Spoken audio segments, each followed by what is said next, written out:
What is up, you guys? We are live. I'm about to get the other guys in here. So first, you guys, we have James from Wanna Play, you guys.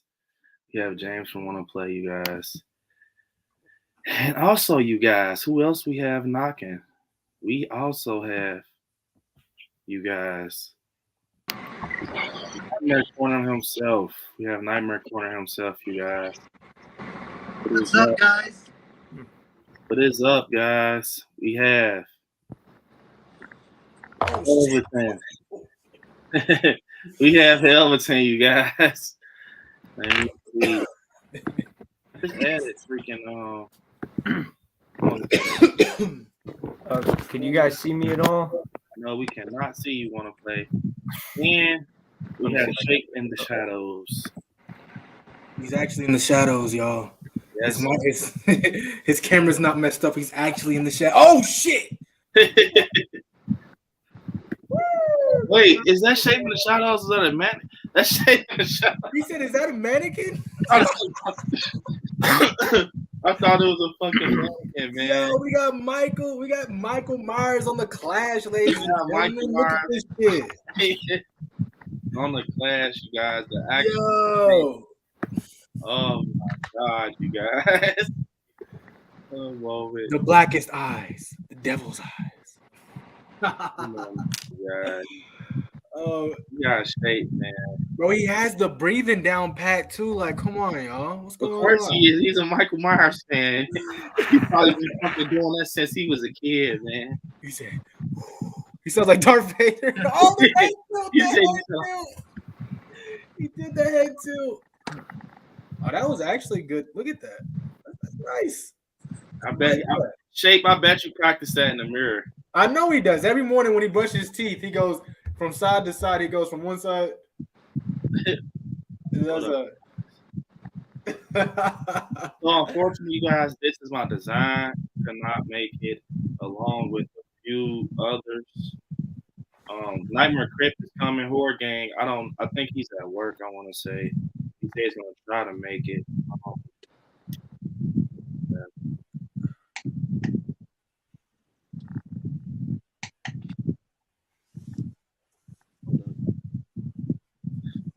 Man, I feel like I haven't stopped moving all freaking day. I'm telling you. Man, I'm telling you. I literally, before I hopped on here, I just did a video for a horror hunt. I went to a local toy store. Man. Yeah, and like I was rushing through traffic just to get to the Clash, man. It's been crazy. I appreciate that, man. For sure. We're gonna get started, you guys.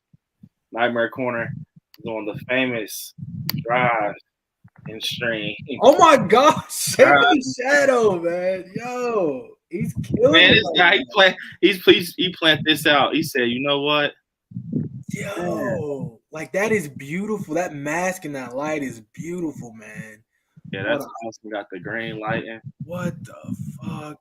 Yeah, Shape, you win, bro. He said, "What the? You got this shit." Oh, there he is. I thought you a little something special for the Clash. It's Nick Castle, ladies and gentlemen. He said it's Nick Castle, ladies and gentlemen. Hey, I've been wearing that mask for about 20 minutes now. Yeah, I know he's hot. Oh yeah, he's hot. Yeah, he is hot. I know the Michael masks. You cannot breathe in those Michael masks, man. Man, this is my design. Said, "Kill it." Y'all wish I could be there, man. Definitely, man, for sure. Hello, I want to play Nightmare Corner. Hell, I want to play. Said he's going to join. He's rebooting his computer. So, first, I want to talk to Nightmare Corner about something. Man. What? Tell me. Be honest, man. Or we have someone knocking you guys. We have Nightmare Crypt himself, man. What is up, man? Just chilling. Yeah. Nightmare Crypt. How's You it going, guys. I know a lot of you guys are probably like, nah, I don't care for horror nights. But I have to ask Nightmare Corner this before we start, man. Did you see the freaking speculation map, Volume 3 map? Yeah, I I'm saw gonna be honest. for both I am Orlando and Hollywood. Yeah. I'm not a fan of it. No, was it? and the It's one terrible. thing, the one thing I'm trying to keep in mind is that it's just speculation. Like Yeah. they can always change things last minute. Mhm. But I mean, real talk though, like this guy who's making these speculation maps, some of the years he's been on point. Mhm. But it's got to be somebody who's working low key with Universal. You know what I'm saying? Yeah. Because there's no way that you can be correct. Like I could speculate all day about Halloween Kills and Scream 6, but to get things right on the head, right on the money with certain things, I mean, come on. But yeah, I'm not really too much of. I mean, I really do hope we get the Evil Dead. I was liking that, but I'm hoping they're just. Right now, it's just like in the air, like nothing confirmed. So, I mean, it'll only be confirmed when they say it themselves. But I do feel that something is coming soon because they have been teasing us with posts like the last 3 days, and I've been sharing it on Instagram because it's like, guys, just give it to me already. Mhm. You know? Yeah, definitely. But yeah, I'm not really feeling it, but my hopes are up still.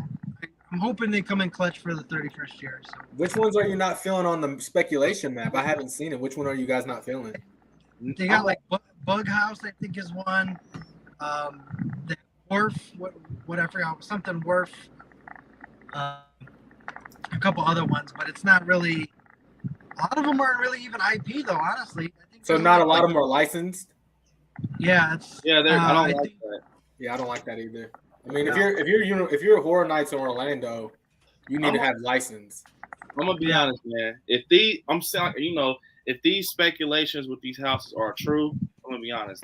Horror Nights are shooting themselves in the foot because they did this 2 years in a row. Because last year sucked ass. I'm gonna be honest, and because I could see what they can do. Like that Texas Chainsaw House was half-assed. What else their IP? It was these Beetlejuice was probably you know what I'm saying? It's just like Haunting of Hill House. The bad thing the best. You're right. Like if they don't do something good, like you gave us Halloween, but like I said, if you're gonna give us Michael that early, I'm assuming that you're gonna have something greater in the works for later on that you're gonna announce. But what they gotta remember though is that if you have another crappy year, last year Hollow Scream at SeaWorld started their first year. It was their first inaugural year. So I heard nothing but good things about that it was scary, it was crazy, it was just all over the place. So they're going to obviously come back for a second year this year. So it's like you got competition. You started this, and I feel like you need to finish it. You can't let SeaWorld come in and beat you to it. Because one, you're a whole movie production company, Universal. If you let SeaWorld outdo you for maybe the second year in a row, that's going to be kind of sad. Not Shamu. I'm gonna be honest, man. I was telling the wife that, bro, if they do this, like I was hurt watching. I was watching speculation videos earlier. People reacting to the maps and shit. That witch, that dead man's dwarf, all that shit is terrible. I don't want to see that. I told the wife if they do that this year, next year, man, it might be. I'm not about to keep going all the way to fucking Florida. And it's like, bro, you coming up with this random shit in your backyard, like, oh, we're gonna put a pirate head on him with a zombie. I don't want to see that. You guys are known for IP houses and making us feel like we're in the film. So if you're doing that lazy shit with all this money we're spending with you, sad to say, Horror Nights, you're gonna go in my back pocket for a while because I just feel like, man, that's something. Don't they also have like original characters too? Yeah. Because I have a friend that was telling me about some. There's like this guy named Jack. It's like some clown or something. Yep, Jack. Yeah, so why don't they just do more of those? So, right, they brought Jack back last year. They brought Jack back last year, and what's so crazy? I think Jack, to touch on Nightmare Crypt, I think Jack he did a good job, but it's like a group of people because I'm in these horror night groups and stuff, and they're like, bring the original, bro. Fuck the original houses. I'm not trying to be funny. We've seen those for years. We have new horror films coming out that people want to try to experience, and it's like that makes sense. Yeah, it's like something that's hurting me. To be honest, it's like, bro, they replaced Stranger Things with a fucking house called The Witch. It's like, why in the hell would you do that? Why? What is going on? Like, John Murdy, I don't know. Go ahead. No, go what you were about to say. I was gonna say, like, I don't see why they couldn't do. I mean, you make your money you make a crap ton of money off of your alcohol sales. Yeah. But like I said, you're a whole movie production company. Your job is putting us in the movie. Jaws, The Mummy, Jurassic, all that. But you're gonna don't cut corners for Halloween because that's your money maker right there. Yeah. Now, yeah. Flags, not all Six Flags, but like the one by my house here in Gurney, Illinois, sucks. They gave up. It's the same crap every year. It's the same parade, but going out to Down with the Sickness Reserved. It's the same song every year. Yeah. And it's like I stopped going to Fright Fest because it's like it's a waste of my money. Why am I gonna go see the same shit? You know? Yeah. And you know, it's your 31st year. You did 30 years, 30 fears, yeah, but it's your 31st year.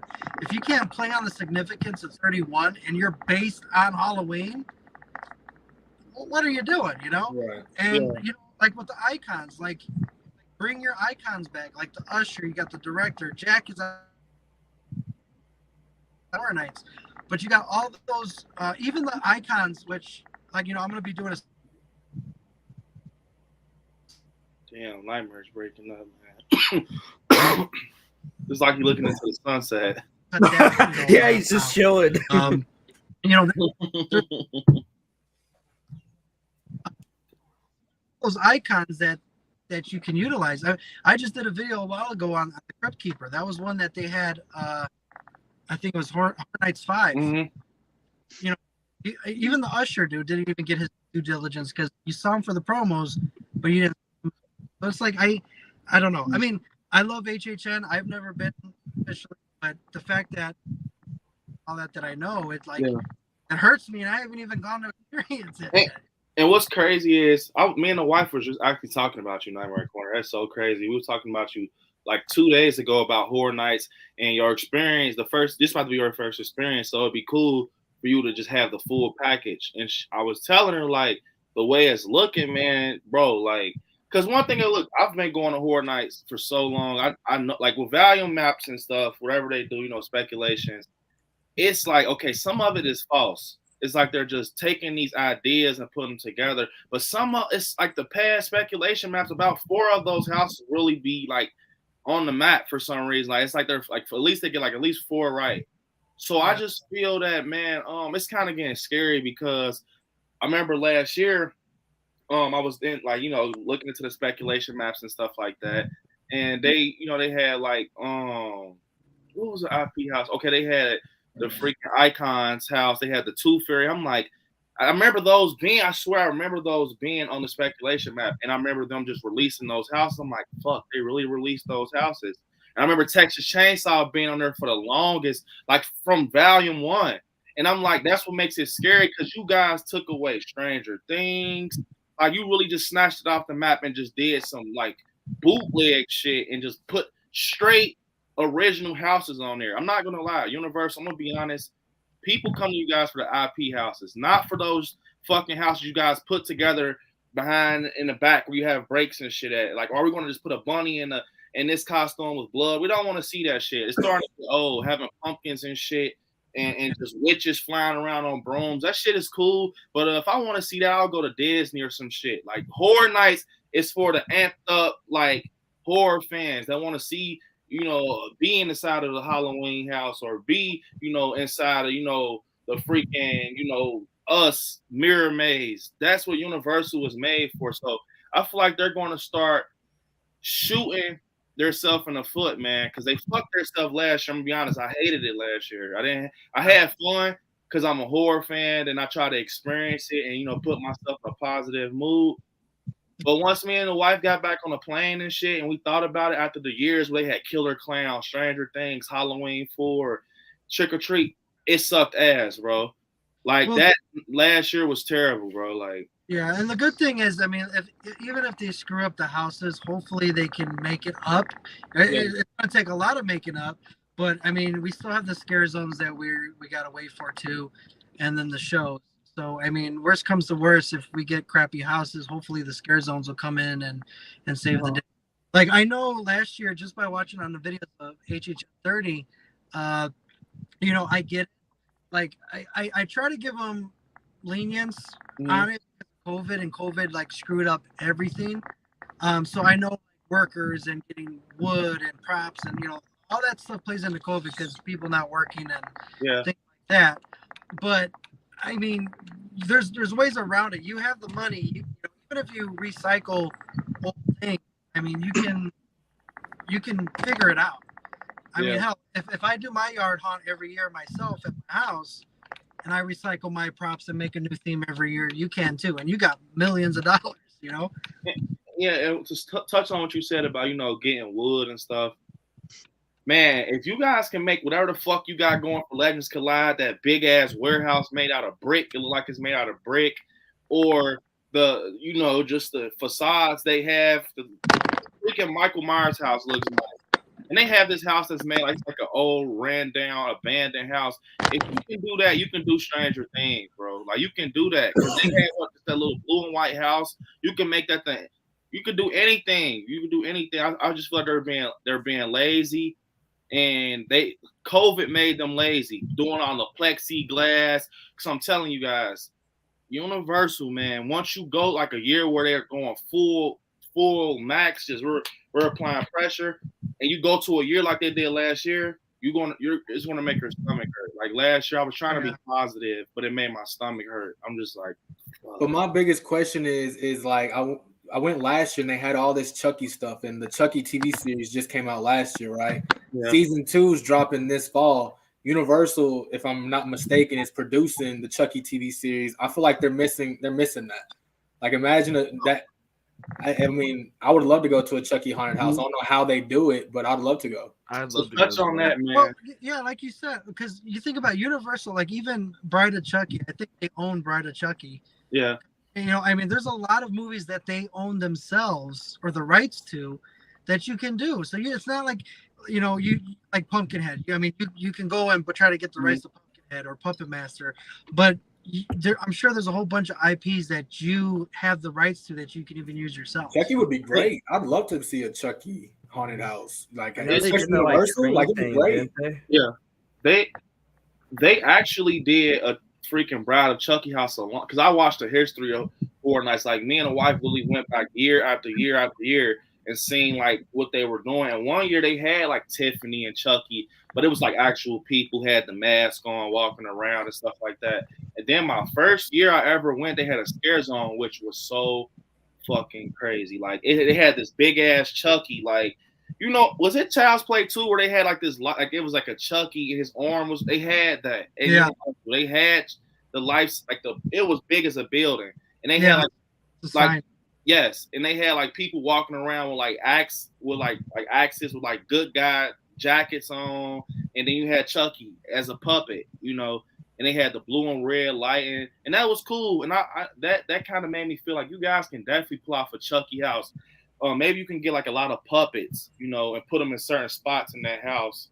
And you know what I feel though, Alex Gary, is that the HHN Nightmares, whoever posted those speculation maps, I almost want to think though, and this is kind of thinking outside the box, I want to think he just threw that shit together and gave it to us. Yeah. Because I remember seeing a post on Facebook where he's all like, "Here, now you guys can just stop messaging when you're gonna get a speculation map," and he just threw it.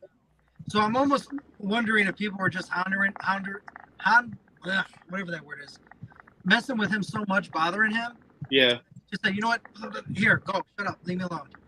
Because it's this guy that I watch. His name is Zombie Chris.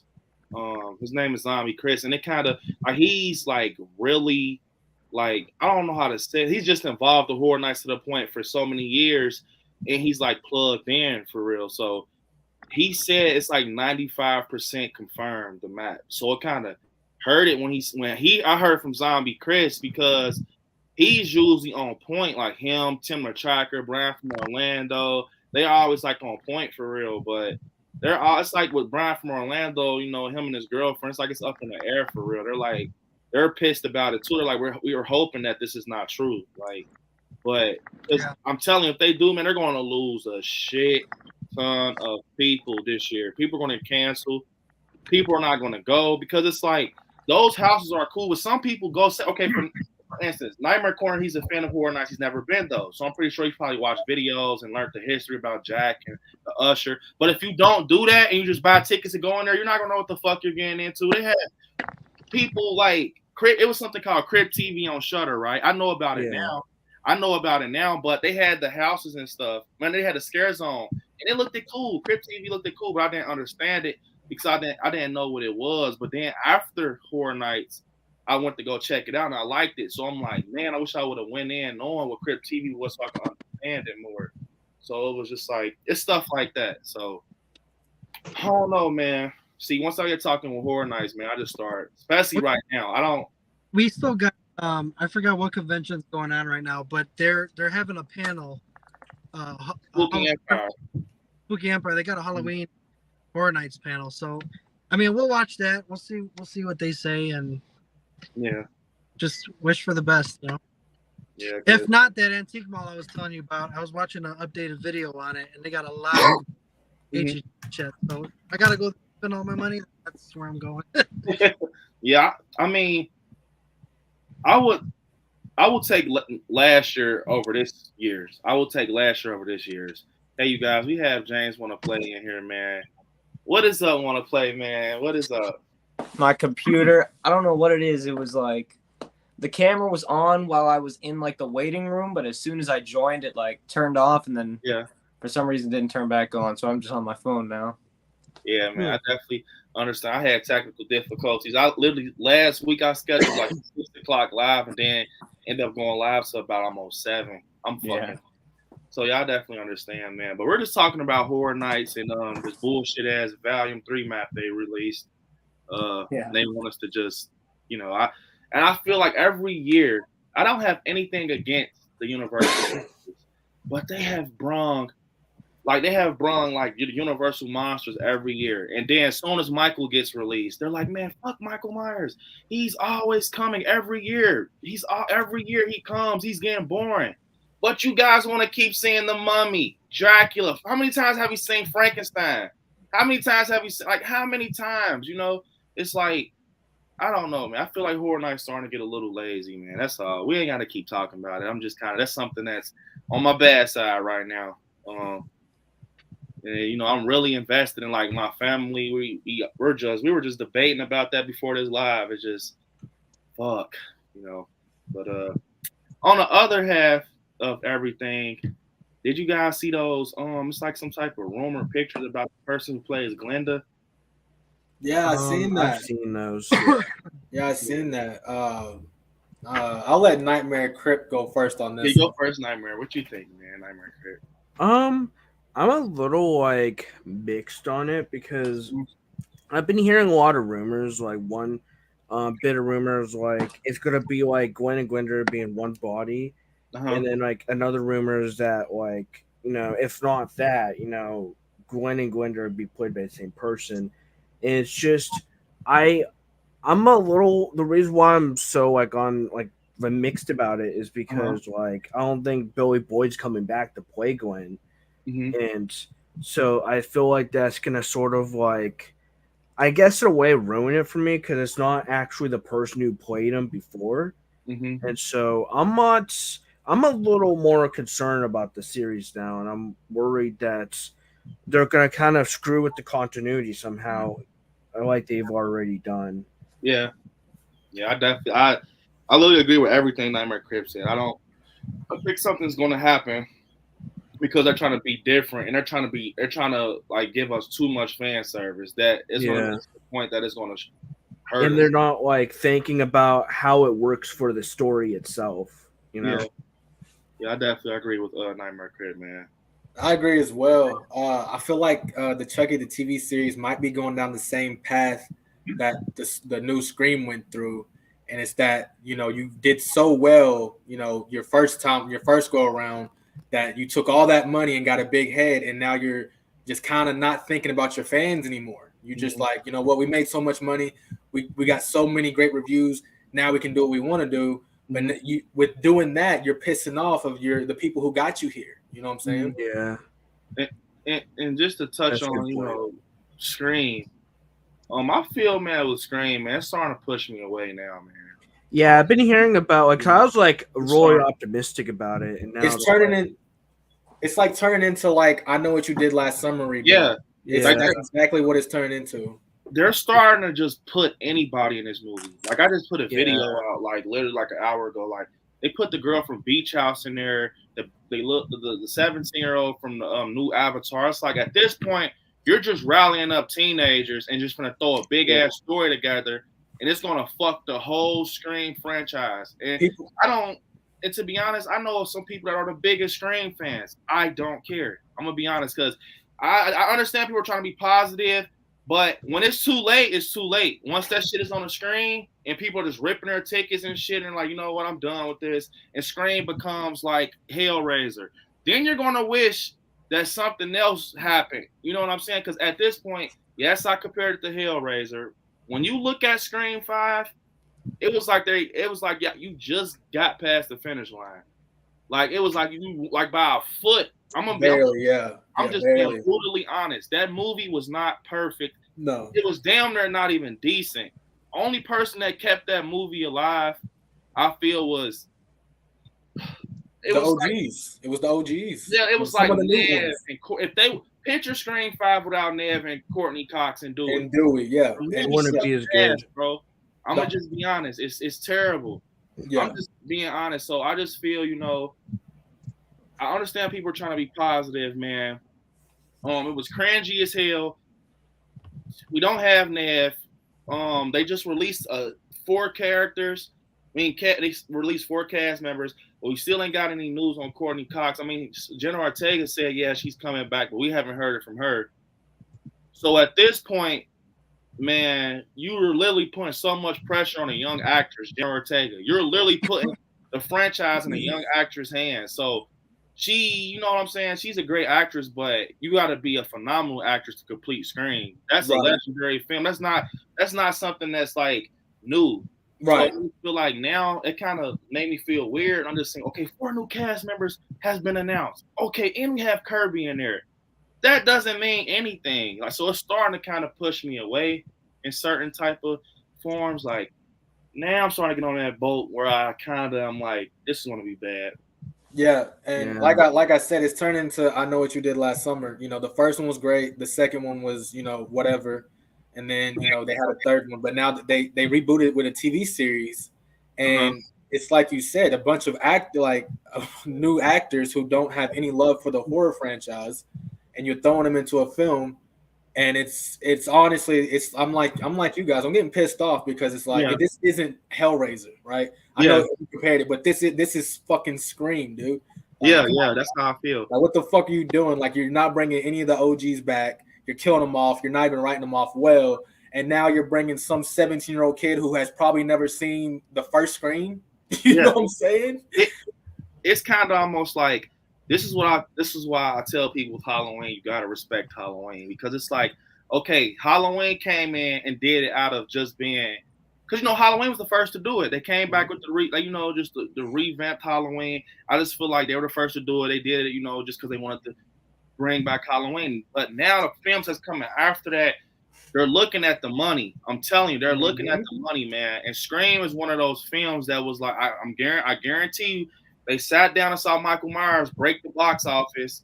A lot of these people, and they were like, Michael Myers broke the damn box office, and he's already in the works for another movie. Fuck that. Bring Ghostface back.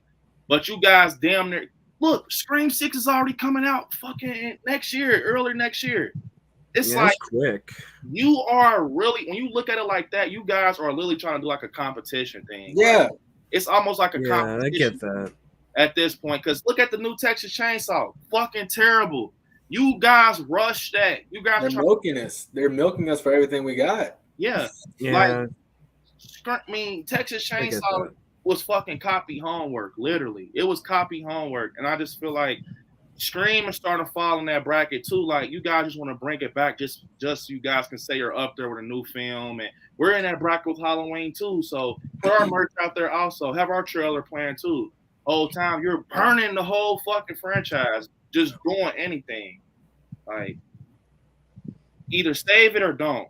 I mean, I'm just being honest. I feel a lot of Scream fans need to hear this and stop just getting. I feel it's.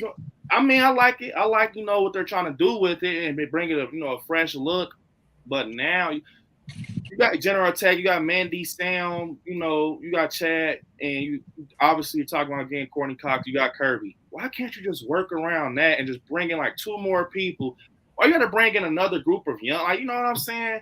So it's starting to be like a fucking Bring It On movie. Like a high school, like, come on, man. Like, is it a horror? Bring it on. Like, what's going on, man? Like, come on, like, what the fuck? Are you guys trying to cover stuff up because Nev is not here? You're trying to make us have some teen. It's like almost like they're trying to be like, okay, everybody loves teen drama. Everybody loves drama. Let's just bring a shit ton of teens, let them get killed off, and put Scream on them. That's how I feel. Like, no lie. Like, I just feel like it's bad. Kind of, it's starting to look bad. It's literally turned into Scream the TV series, but it's a fucking it's Yeah. literally that. And and it's like at least with the Scream the TV series, it was doable. It was doable. I like it honestly. Yeah, I enjoyed it. I love it. I enjoyed it. The third season's not that great in my opinion, but the rest is pretty good. Right. The first and second season are the best. And the third season, it's doable, but at least we had the original Ghostface mask, right? I feel, to be honest, you guys, I still like the Brandon James one though. Yes. Oh, yes, the Brandon James, that whole storyline, dude. Like it felt like the closest thing to a Wes Craven. Yeah. What Wes Craven wanted. Exactly. After this, I want to hear what you guys think about it. Just everything was going on right now. But before I, let you guys touch on it, I'm gonna tell you something. I'd rather have the Scream TV show, season 1 and 2, both together with that same storyline, and just put it at Scream 6. And just play it.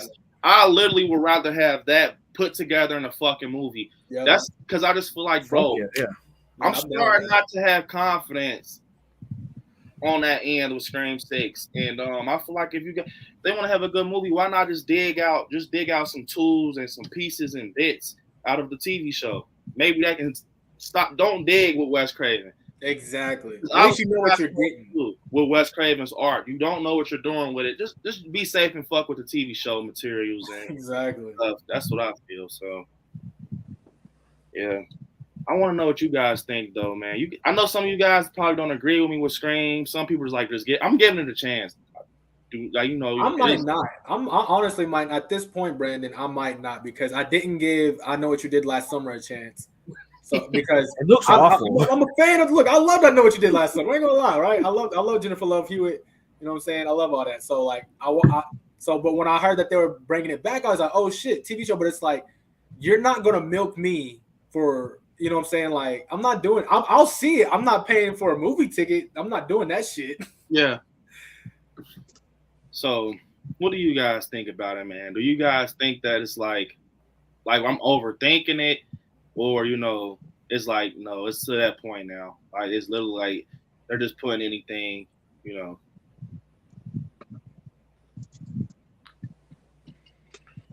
I mean, I think that the reason, like, if you think about it, why all the Scream movies are so good, because it's like, look, 2000, Scream 3, 2011, Scream 4, and then 2022 was Scream 5. That's like an 11-year break through each one. So I think that kind of like kept it fresh and I guess kept the actors kind of like wanting to come back. But now that they did 5 and then immediately like right to 6.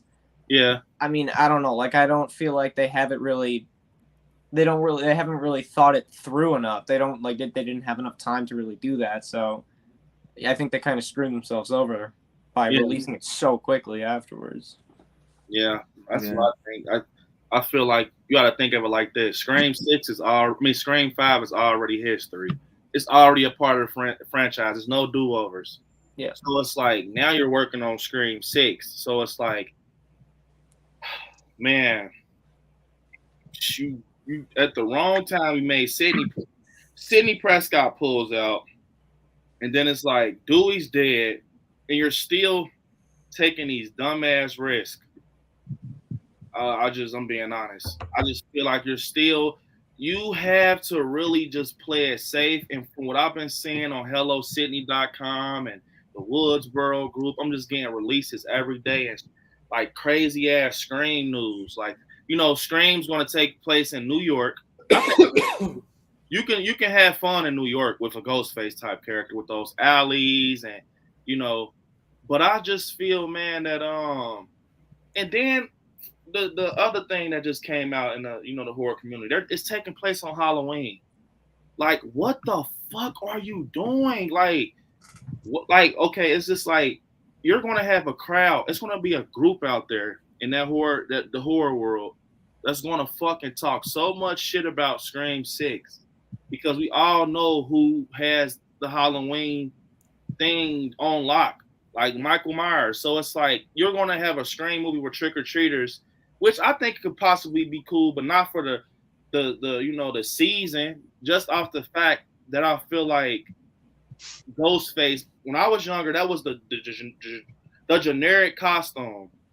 When I went to a Halloween store, I went trick-or-treating, everybody was Ghostface. So with that being said, they can play with like Scream 2 ideas, how when Jada Pinkett was in the theater and it was like numerous Ghostface.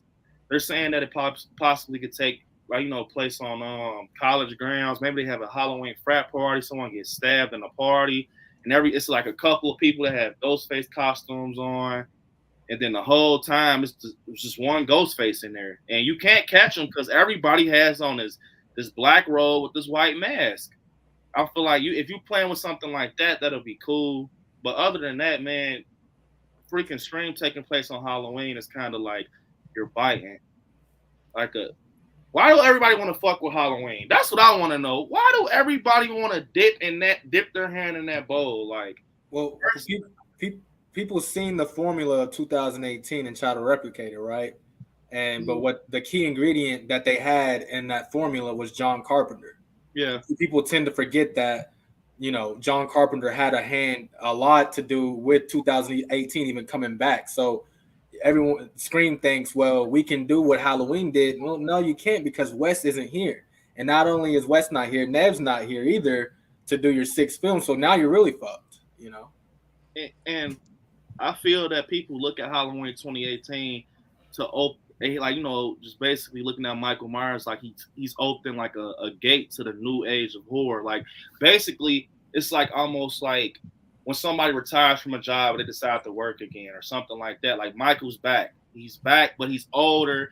He's, he still has the history coming with him. So I feel like people are kind of like, if Michael he's an icon. Ghostface is an icon. Why can't we bring Ghostface back?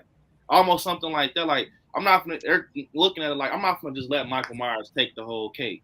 Like, we got to get Jason on a piece of this cake. We got to get freaking Chucky. We got to do it. We have to. It's only right. Because they seen Michael go in the theaters and literally make over $200 million. Usually horror movies don't make that much. The budget for a horror movie is nowhere near an action movie's budget. When you go look at it, it's nowhere near. They have one of the smallest budgets. So from Halloween 2018 and go in there and come out with like $240 million, that is crazy. Like, so I feel like people saw that and thought like, maybe we can do that too, and it wasn't what you thought it was. Halloween 2018 was just a fluid ass movie. It was just natural, And now a lot of people are getting shot in the ass, like Jeepers Creepers. That film is, yeah. It's like they're really embarrassing themselves. Like, yeah, don't hold your breath for Jeepers Creepers. That whole thing, it's a scam. God. The same thing happened with Collector 3. They were going to do that, but awful. I hated it. Jesus, it's so bad. You said it's a scam. Yeah, the new film Jeepers Creepers Rebirth, from what I'm heard, has been one of the biggest scams in horror movie history. They hyped everyone up with it's been like, look, they shot the movie. The movie's made. They can't release it. And like they thought they could release the movie and they can't because they don't own the distribution rights. And wait, they don't? Huh?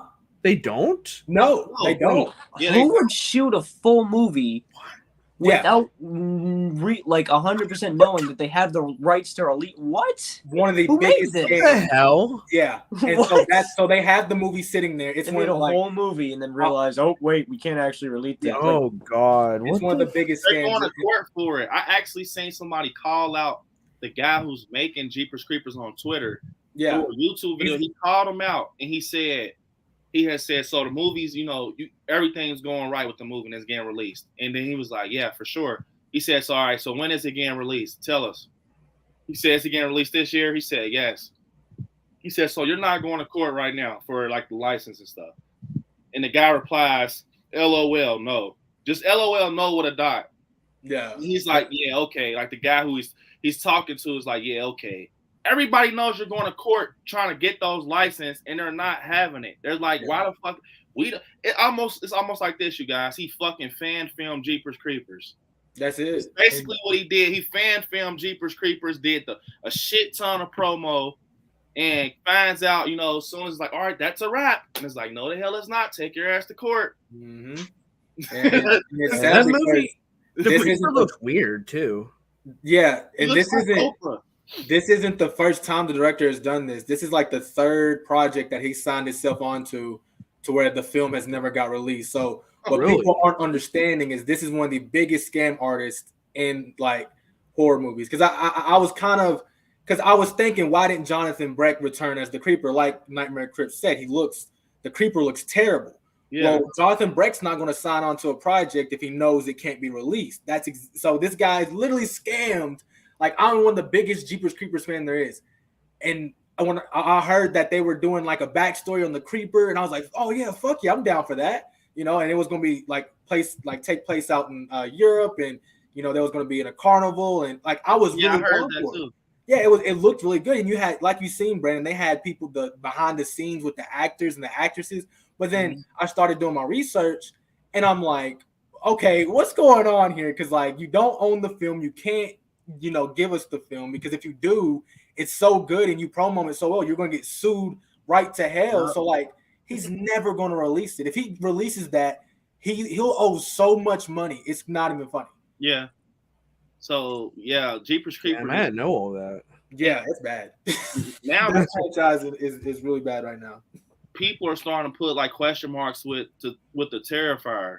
Like, it's not that deep as Jeepers Creepers. Yeah, I need to know what's going on with that Nightmare Crypt. What's going on? I've heard people, it's not that deep, but I was in a group and some guy had posted something with Damien Leone, and Leone, whatever freak his name was. I heard people say fucking Leone. I don't know. I just pronounce it Leone. Yeah, Leone.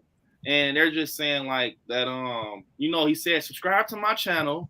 Mm-hmm. You're looking for a trailer. Which I did. And I understand that it's like, okay, yeah, same. I'm like, okay, I understand, with patience and everything. Because he, maybe he wants to be safe. Because they're both cool. David Howard and, Damien, we talk to them, you can tell they love horror. Mm-hmm. But they do, yeah. It's people out here that you're applying pressure for this trailer. And right. Which they already released the fucking teaser. They were already released the teaser. So it's like at this point, just play it safe. Because it's like, just at least that they're taking their time, because like he said, as of now, when we were at the panel and shit at Horror Hound, he has said that they haven't got anybody to sign them, so they're doing everything themselves. But they have up there like effects and their tools and just them making the movie look better. And because even though Terrifier 1 was perfect in my opinion, but he said he saw stuff that could have been fixed, and he was just like, we just don't want to rush anything. So he just said like no later than Halloween. But it's people saying like, I don't even think it's going to be this Halloween. I kind of do feel it. I just feel that they're taking their time and they're going to make it just this great movie. And I feel another thing. Yeah. I feel that people are literally like looking over Terrifier 2. And I feel like it's just going to kick the door down like Halloween season. Then people are going to be like, what the fuck? But do people, I in my head, I just imagine that Terrifier 2, it's gonna blow everyone away. I'm pretty sure. Yeah, I'm pretty optimistic that it's gonna be a great movie. But my question is, why? Let's get back to what we started with. Why tell us the trailer's coming this week and it didn't? Like you gave yourself 4 to 5 days to tell it. Like say, "Hey, trailer's coming," then no trailer. That means what happened? I mean, if the film is done, that's just bad promo. That's just bad promo. That's just bad promo. I don't remember him ever saying that it was coming that week. No, because he said it was dropping on his channel by that Friday or something like that. Oh, really? Yeah. Let me make sure I can go back on the. Because I saw it too, and I don't remember it saying that it was coming that week. I think that it's just, at the end of the day, I'm gonna be honest. Damien is not David Gordon Green. He's not Jordan Peele. He's not Wes Craven. He doesn't have this big crew behind him, from what he tells us. He actually does, David Howard Thornton's freaking makeup. He does everything. Yeah. He does it himself. So it's almost like he's doing a fan film. He does a lot. Yeah, definitely he does a lot. Like when I had met him in costume, he literally, when I had talked to Damien, he said, I'm like, so you did that? Because I saw him touching his face up. And he was like, yeah. I'm like, what the fuck? He did that in a convention. He put him together in a convention. So it's just like, you got to respect both of them. Because it's like literally their teams. David Howard Thornton is helping him and also being Art the Clown. So it's like, I give them props, man. If it's going to be late, I'll even take it being late from them, because it's like, exactly. They're not Universal. They're literally like us. Say if we're all, matter of fact, say if it's me and Nightmare Crip, say, you know what, let's make a movie. That's literally what they're doing. That's literally what they're doing. Yeah. And because, Damien, he writes, directs, does the effects, it's impressive. I admire it. And that's why, like, they can take as long as they need, just give us a kick-ass movie. That's all that matters to me. Yeah, I definitely agree, man. Man, this horror stuff is getting out of hand, man. This shit is starting. It's that time of the year, though. At least it's that time of the year. Like I told you, night in the corner. Before we know it, leaves blowing, school buses pulling off, bonfire burning, Halloween candy in the house, spirits opening. I can't wait for that. Like that shit, when that happens, oh my God, man. That is nothing like that, man. I can't wait for Halloween. Yeah, definitely. I can't wait. It's my favorite. It's one of my most favorite holidays. I can't wait. It's number one for me. Yeah. It's like that, and then I think Christmas right after. Yeah, Christmas. But something I want to tell all you guys to get prepared for. But just take it with a grain of salt. Get those cameras ready and that breakdown ability ready, because I feel that Halloween Ends will be released the 23rd. The trailer will be released the 23rd once we go see Black Phone.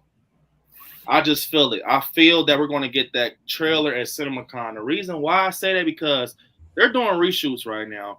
So they need to buy themselves time. And people that seen that CinemaCon trailer said that it wasn't nothing but, some stuff put together from the older films. Like they said they even had some 78 scenes in there. Like, every slash, every moment has led up to this. So why not use that trailer to shut our mouth for like a couple of months? And you get a little scene of Laurie and Michael tussling in the kitchen. You get to see a glimpse of his mask. And it's like, all right, got your trailer.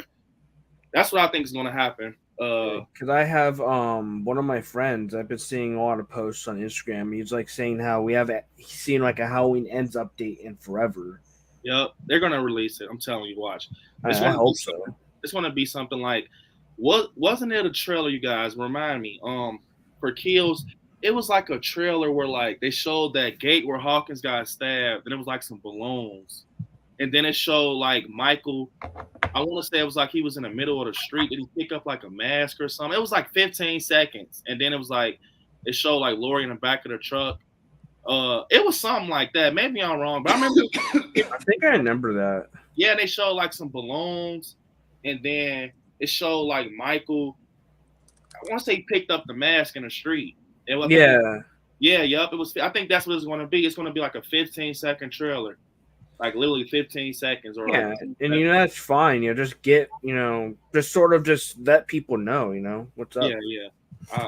I agree, man. But another thing is, are any of you guys planning on going to see Black Phone? I might. I heard it was gonna be a pretty like good movie because the guy that made Sinister made it. Apparently, I love Sinister. I didn't know that. Yeah, apparently it's the same guy. Yeah, Ethan Hawke is reprising his. Well, I don't know. He's not reprising, but yeah, Ethan Hawke is in it.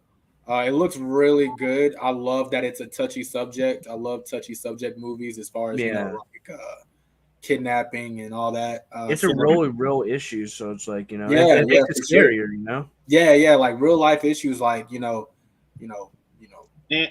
of child abductions. That's scary as fuck, and I would love to watch a movie on that. And same. Something else, Nightmare Corner. Speak on Horror Nights. They fucking have Black Phone on the speculation, man. It's like, bro, like how the fuck are you gonna bring Black Phone over some original like creep shows or some shit like that? I don't get that. Is it because his costume is easy? It's literally like a fucking COVID mask. One of his costumes covers this, and it's like teeth. I'm like, is it because it's easy and you can have like kids just reenacting that phone scene where he's doing this? Is it because it's easy? It's like a basement, and you can just have like a black van sitting on the side. I was really hoping that they would give us whatever Hollywood had that Orlando had yet, like Creep Show and things like that. I'm not too big on the Black Phone, the cell phone, whatever the hell it's called. It doesn't do nothing for me. I mean, I seen it. It looks catchy. I mean, but I'm not. So like to find out that they're gonna probably do a house on it, I don't see what's scary. Like realistically scary, yeah, being abducted, all that other crap, yeah, okay, I get it, it's scary. But for a house at HHN, I mean, what are you gonna have a grown ass man tell other grown ass men and women that, hey, I'm gonna kidnap you? We're supposed to protect 8-year-olds getting kidnapped. I mean, I don't get it. But so. See, I got so much to ask you guys. I probably haven't did a Clash in a minute. Like, I've been just thinking about so much shit. I don't know if you guys are aware, but me, fucking Hellton, Shaping the Shadows, and Horror Gang ended up going fucking live for almost an elementary school day. Yeah, y'all just talking about so much. We're on a fucking stream falling asleep. Like, one by one. Horror. Look, guys, I ain't gonna lie. I'm still recovering. And it's like 2 days. Poor gang. I wasn't even drinking that night. Like I was like just talking for 6 hours. We talked for 6 hours. It was ridiculous. Fucking Shaping the Shadows. Look, Horror Gang is dozing off, you guys. Shaping the Shadows, like, hey, we just went over Horror Gang's question. He just opened his eyes, like, he's like, what? We're like, oh shit, he was asleep. Like, we're like up, you guys, 5 in the morning. We started at 10:30, and it was like, damn, bro. I would love to experience something like that with you guys, but I know you guys work and stuff. But I just want you guys to know the overnight lives are crazy, bro. We had almost 50 people. Yeah, the freaks are really in that. The freaks are crazy at night, man. I mean, I'm down with it. I'm off every other weekend. So like I'm off this weekend, I work next weekend, so on and so forth. So I mean, like if it's on a Friday and I'm off that following weekend, I don't care. Friday, scary at night, you guys. We might have to pull a scary at night. I mean, between the hour, between 11 and 11:30 is Pornhub time, but after that, I got Man, this fucking Nightmare Corner is crazy. I got premium, okay? I got to get my money's worth, right? Otherwise, I feel guilty wasting the money. Oh, my God. Let's just say I download the wrong Halloween movies. Oh boy. I watch parodies too, you know. Man, I actually seen some shit like that before, like on Facebook, and it was like, I don't even want to talk about it. It's disturbing. Right. I'm not even it is disturbing, but can I ask Trip a question real quick? It's about the Chucky TV series. All right. Nightmare Crip. How do you feel about, what's transpiring right now? Like I said, with the Scream stuff going on, how we were so invested in the season 1, right? Because like I was truly invested, even with, like you said, it's plot holes or whatever. I was truly invested with it because they were doing better than most production companies when it comes to continuity, right? So how do you feel with them possibly just saying fuck the continuity, we're on our own thing now? How do you feel about that? In my opinion, it might actually deter me more for the franchise if they do that, because I feel like they need to eventually just give the series a proper ending, like the whole entire franchise as a whole, so that they don't just continuously beat the series like a dead horse, because it feels like they're getting to that point. Yeah. And before they get too ahead, I think they should just end it all, like the whole entire series. Especially considering that like the continuity and the fact that they're rushing so soon into the production of the series. Yes. Like, and that's a trend going on in Hollywood right now. Like, take your time, Hollywood. Yeah. Like, you are pushing these movies They're out. money hungry. They're money. Yeah, it's like, hey, one more just question, take your time. Nightmare Crib. Will we ever get the Charles movie?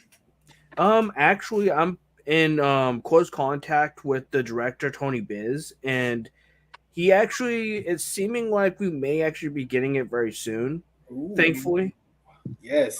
Yeah, because the director Tony Biz, he keeps me in the loop all the time, me and my friend Damn Dude Industries. And you know, he's always telling us like this is what's going on with Charles, and currently they're doing touch-ups for it, and I want to say soon they're gonna finalize it. I'm gonna have to like ask them where they're at this point, but it's almost done, and we could be seeing it very soon. That's a hot topic in a lot of the groups that I'm in. Everyone's at, because with the news of Glenda and the TV series, people are asking for that Charles movie. They are definitely. I'm asking for the Charles movie, man. Like, I'm itching for the Charles movie. Man, I've been a supporter since the very beginning. I mean, I awesome. really want to see it. That's why I asked. I knew you. I had a feeling that you were. Yeah, literally. When I first started covering Charles, actually, I had seen that Tony Biz at the time. He was trying to get it off the ground. He was like asking for like, I think like on GoFundMe, he was like asking for help and stuff. And it was before it was named Charles. And I was like, yo, like I want to cover this for a video. Yeah. And so I ended up covering it, and ever since then, I've just been like keeping people in the loop of it. Dude, I love that. Yeah, for sure. I'm definitely going to follow you for more information on Charles, for sure. You guys, Carrie Crave Cinema says, hello, everyone. What's up, Carrie? Hey, what's up? Hey, how you doing? Man, you guys made me think about something when you said Charles. I remember, I don't know if it was legit or not, but I was so pissed when they were bringing up a Charles game, and they was doing like a GoFundMe or like an Indiegogo plan for it. It was literally a game called like Charles, bro, and it was gameplay on it. Like, but it was Charlie the Legend. Charlie the Legend. Charlie. Oh, okay. Is it based off of Chucky? Don't get me started on that game. Yeah. I'm so pissed off on that game. Can you explain what it is? I have never seen it. What is it, bro? So Charlie the Legend, it's a game that's like Chucky. Like pretty much there's like a doll that's like Chucky, but his name's Charlie.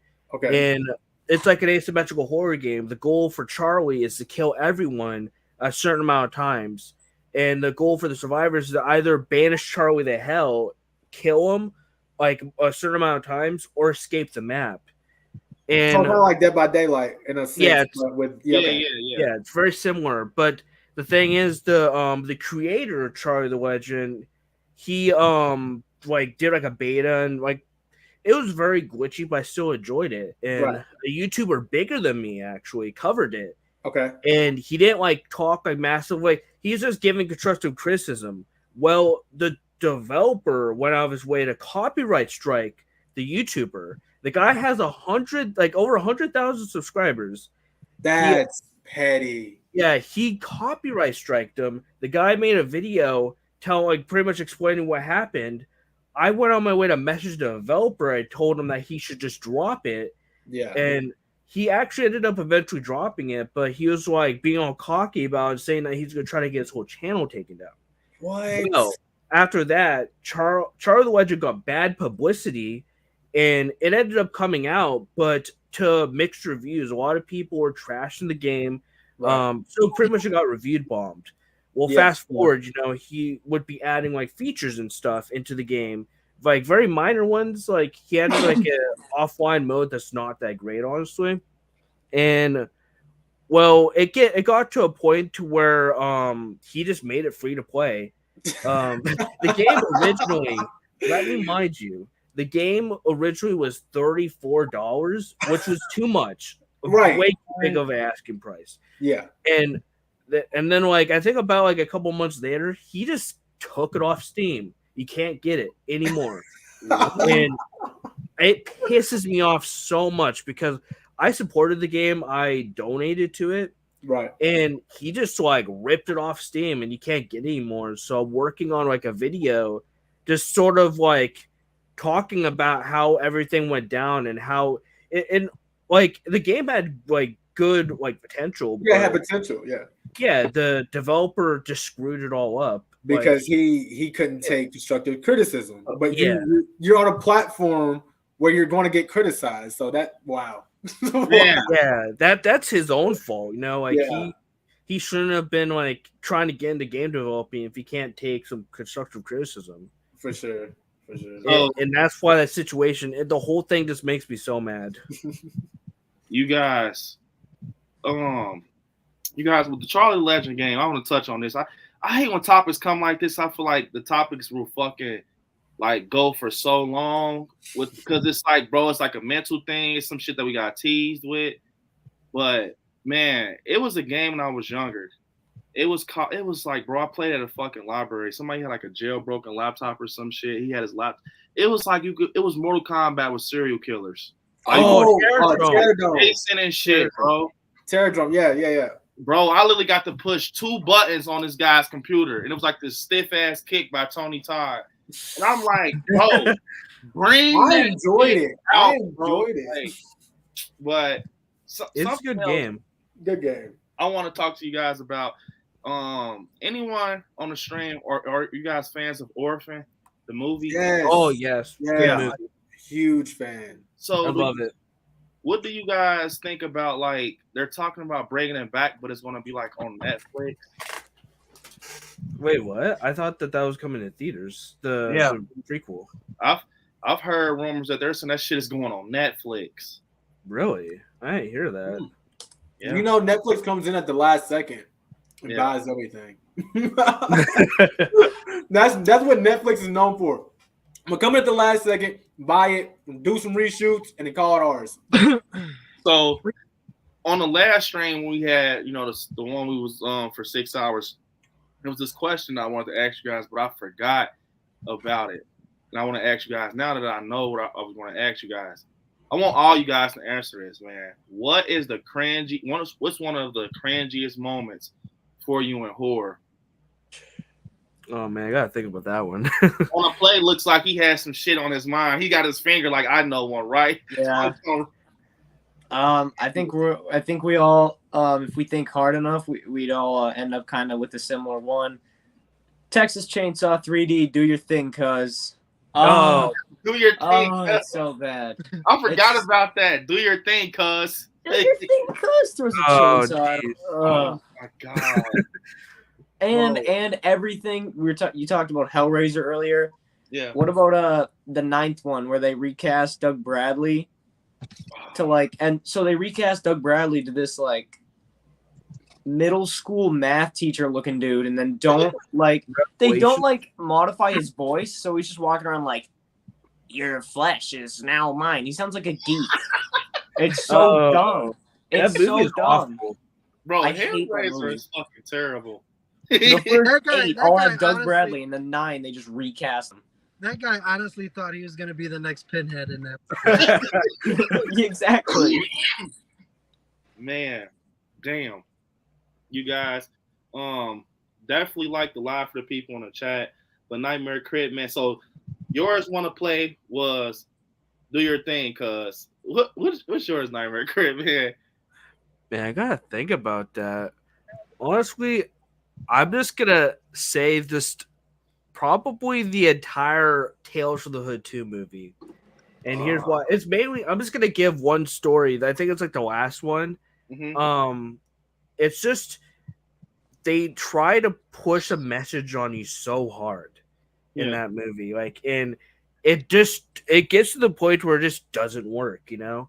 Like the thing that like I like about the original Tales of the Hood is it's like all about, you know, like it has messages, but they don't push it too hard. They get their messages across in clever ways. Mm-hmm. Tales from the Hood 2 is just too upfront to the point where it's just too cringy and it ruins the whole experience.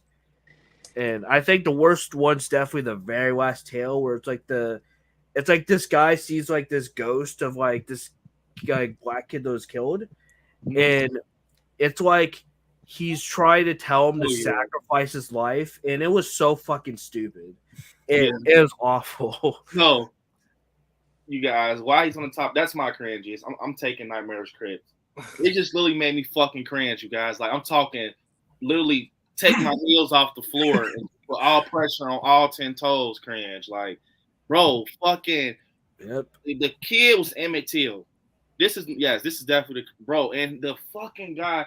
They fucking bring the whole, just like the people from in school we learned about in Black History. They bring them all lapped up in the front fucking yard, and it's like these people get out the car. I can't say. Just know people get out the cars that are not friendly, and it's like he's like, oh, he's basically having to change his story because his wife is pregnant, and like it's hard to say this shit without just being like right.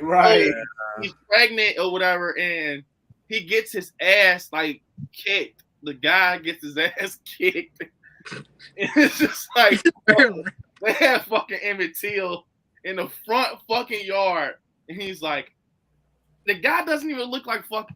Okay, bro, it's just like, okay, he's fucking like, well, come with me then. Be my.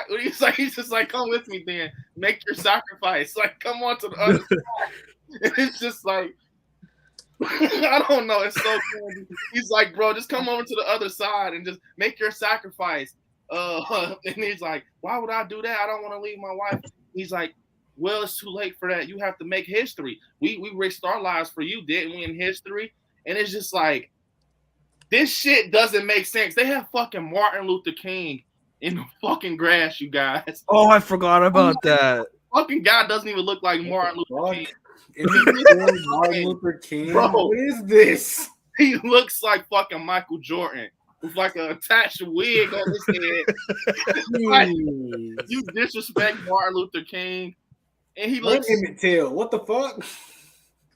Yes, Nightmare Crib. I'm going Nightmare Crib. Cringiest moment in horror. It was so bad. It make your skin crawl when you just think about that shit. Yeah. Shape in the Shadows, man. What's your cringiest moment? For me, I think it'll have to be all of Tina's scenes. Not Tina. Oh my god. Tina, I love Tina. What's wrong with Tina, Shape? What's going on? Man, oh come on, man. She was you know damn well she was doing. I've never heard even Shape cuss. I hear you. I'm offended. I mean, all her scenes. Bop it up, bop it up, bop it up, bop it up, bop it up. Like what? Oh my god! Halloween 5 is so such a bad. All right. I hate that. So, Elton, what's yours, man? All of Halloween H2O. I hate that movie. H2O? Yeah. Oh, not even Resurrection? Yeah. I'm breaking Brandon. Yeah. Brandon, kick them off. Bring them on, boys. I'm taking all comers. What's going on? So what's cringe? All right, what's Helvington. about H2O? So you want to be on Dangertainment? Let's go. Hey, you want to play? Okay, so want to play. Motherfucker. Oh shit! So my problem with H2O, man, is like, look, the mask for one, right? The mask was cringe as fuck. Okay. Two, I enjoyed the scene with Okay, Shape. Hold on, let me explain myself. I enjoyed the scene with Michael and Laurie falling off the top of the hospital. But that scene where they're just face to face, and it's like, are we about to do some incest shit here? That's Resurrection. Okay, my bad. Resurrection, even better. Okay, Resurrection. That scene, right, where they're like face to face, and you're like, are they finna kiss? Are they about to? Okay, this is just because I was like, yo, what the fuck are they finna do? And then I'm like, okay, so this is some incest. And then the scene where Michael's like, no, don't chop my head off. And like the whole movie was just like, what the fuck? I can to this day. Okay, I watched it the first time. I can't sit through it again. That's like literally my personal hell because really? I love Michael. So you basically hate the ending of H2O and you hate the beginning of Resurrection. Yeah. Look, I'm all mixed up. Oh, what the fuck? That whole okay, look, let's just say this. Michael Myers in the 2000s was just so bad. So let's just say Michael Myers from 2000 to like fucking Rob Zombie's Halloween. Just terrible. Yeah. I'm not gonna lie. I see that Carrie, you guys also on the chat, you guys can tell us your cringiest moments also. But that moment right there was just cringe. I just got like 4 different movies mixed up. When she kissed Michael, I did not understand that shit. That was weird. Oh, that was like her brother goodbye. I'm like, why the fuck did you kiss a latex mask? Like, get the fuck out of here. Like, I ain't gonna lie. That part, I didn't even. I was so young, you guys. I'm talking math homework in a Spider-Man book bag, young. And I'm like, why the fuck did she just kiss him? And I said, as a kid, I used to always think Michael and Lori were brother and sister. I'm like, bro, what weird ass shit. And then you guys, I'm gonna tell you something. We're gonna get to another question after this. I'm gonna tell you, we're gonna talk about after this, like what moments in horror like haunted you that sticks with you to this day. I have one I have to talk to Helverton about. Yeah, you. I'll have to talk to you about it, but Nightmare Corner, man. What's yours, man? For what? The horror? The cringe thing? Yeah, the cringe. I really hated that Do Anything You're Canceled, bro, from Texas Chainsaw. I hated that. I'll defend that because right after he said that, Leatherface murdered the entire bus. Yeah, right. That was cringe, but it was for a reason. But I just hate that whole cancel culture crap. It's like, Same. why does everything have to be woke? Like, why does everything have to be like, oh, take Yosemite Sam's guns because he's got guns? Why? Like, I just grow a pair. It's life. It is what it is. Like, and then like people getting sensitive about jokes or about different things. It's like, oh God, like I get it. You don't want to bully. You don't want to be a jerk and stuff like that. But there's just some things. It's like you overthink it. Like, well, Halloween Kills, right? They started complaining for 2 reasons. One reason, they wanted to get rid of all the kill scene, because firefighters are good, and but then you got controversy with cops. He kills cops. Nobody complains about him killing cops. Why? Because we got issues with cops right now. Everybody hates cops, right? Yeah. Then you got the second issue, which for me personally pissed me the hell off, was when they were calling Michael Myers homophobic because he killed the 2 gays that were in his house. Yeah, that was stupid. That was so dumb. First off, coming from me, I was not offended by that shit whatsoever. Okay, one, he wasn't homophobic because Michael will kill anybody. Everybody's fair game. He doesn't care. White, black, yellow, gay, straight, trans, it doesn't matter. He will kill you. But my thing is, he put them together, laying down. He even played their song for them. How was he homophobic? You know what I'm saying? He killed them. He's like, I'm gonna play you guys there, and then you guys. So but my thing is like, again, it comes to where cancel culture and everybody's overly sensitive, and it's like, you know what? People want inclusion, right? You want gays in the movies, but you don't want them to get killed because then it's homophobic. You want this in the movie. So it's what? Do you want inclusion or do you want not to be included? Because if you're going to be included in a horror movie, you're going to die. It don't matter. Yeah. But at the same time, it's not the first time a gay couple got killed in a movie. You know what I'm saying? Yeah. Chapter 2, people got so mad about that. And that's the same deal, Yeah. Right? It's just ridiculous. Right, yeah. But that's where people aren't understanding the concept of the things, because the reason they had that scene in It Chapter 2 is because in the book, it's in the book, something so brutal and crazy has to happen to bring. It's like a tradition for Pennywise to come back, and that was the ultimate thing, Yeah. I mean, if you think about it too, technically, at the end of the first one, I think when they first beat Pennywise, they all have an orgy with what's her name. Like, but no one talks about that. Rewind it back. Nightmare Corner. Wait, you haven't heard about that one scene in the It book? They run a train on Beverly. Yeah, it's in the book. Yep. They're like 12 years old, and Stephen King's like, and then put it this way, her dad was right. Sometimes I worry about you, Bevy. Sometimes I worry a lot. I have to tell the wife this. I have to tell the wife this. How old was he when he wrote these books? I don't know. He was high as shit. Yeah, that's true. That's true. Man, I gotta. This is a topic. Matter of fact, you guys, I want all of us to talk about this topic. I mean, you get more dubious. What do you guys think about Halloween 6, when they're saying that basically Michael Myers fucking was involved with Jamie Lloyd? What? Oh my! I think the other scene slide with the whole kissing. It's just okay. Look, What that is it right with there Halloween? though is the reason I kind of stepped away from Halloween 6, because I didn't learn about that until like a year ago, or probably 2 years ago, and someone had told me that. I'm like, what?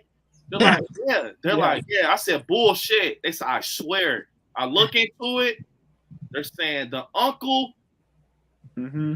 Uncle, literally, fucking uncle. That's all I can say. Ammo out on me? Like, you pull this out? Are you gonna pull this out of my favorite movie, dog? I'm pulling it out. Pull this out of my favorite movie, dog. What do you guys think about this? I want to hear what you guys I'm think. gonna defend it. Let me defend it first, and then y'all can go. Okay?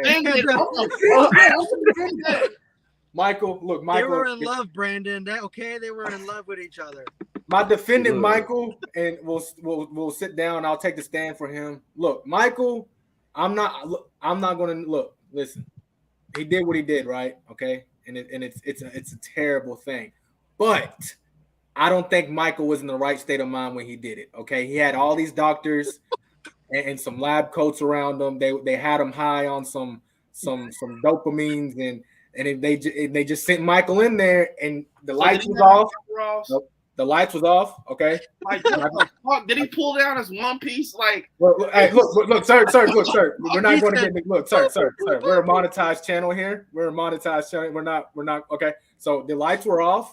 Michael went in there, and Jamie Lloyd had just happened to be in the same room.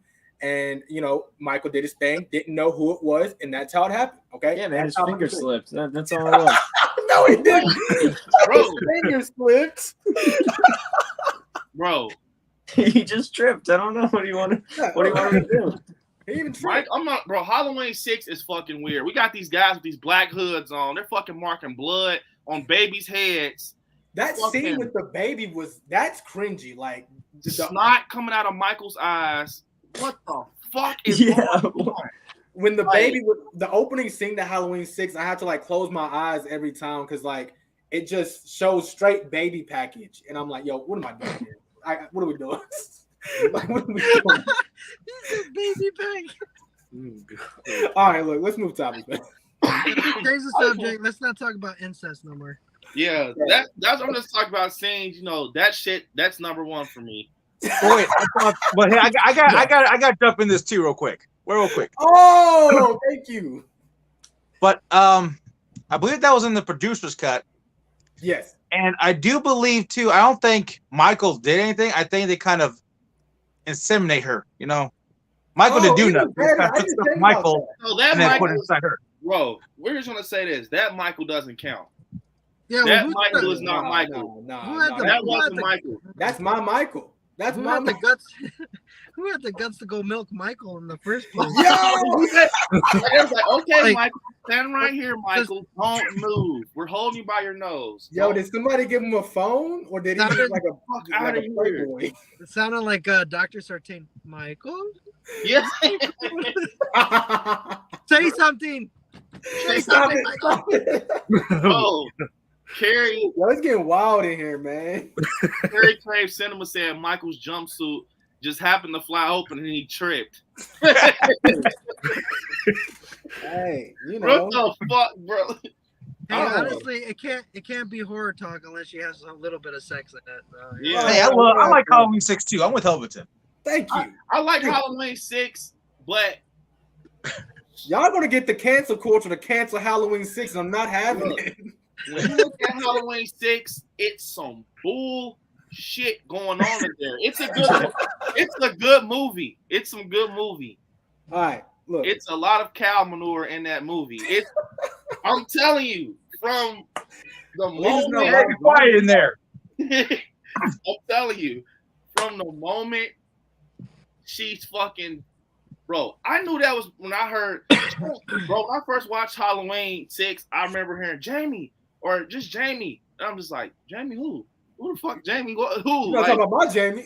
Jamie who? Like, you ain't talking Danielle Harris, Jamie, or you're not. Who's Jamie? And you're like, oh, that's Danielle. It's not weird. That's Jamie No, it's Lloyd. not. That's Jamie Lloyd. I'm like, what the hell? It's like, that's Jamie Lloyd. I'm like, Jamie, that's not Danielle Harris right there. You're just playing. You're fucking substituting people in. Like, all right, get in there. Danielle Harris decide not to sign on. We're gonna put you in there. You look kind of like her. So. Hey, she wasn't. She was too young. Danielle Harris. I hear. I'm fine with the wife right now. She's saying Halloween 6 is weird, and I'm saying it's a good movie.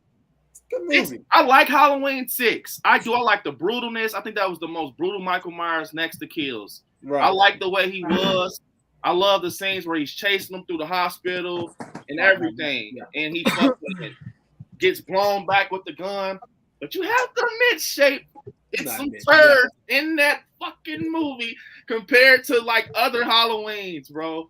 It's that's one of the ones that's kind of just blew out the water. Like, we're here, we're Halloween. Take us how we are. Like, hey, I'm not admitting nothing to the court. I stand by what I said. Okay, even though I stand by what Shape said, he was they milked him. Wait, or that could not possibly too. They could have got some DNA from Michael, and kind of made this baby inside her. There you go. Hey. You have it, you guys. Halloween ends. Michael will be dating Allison.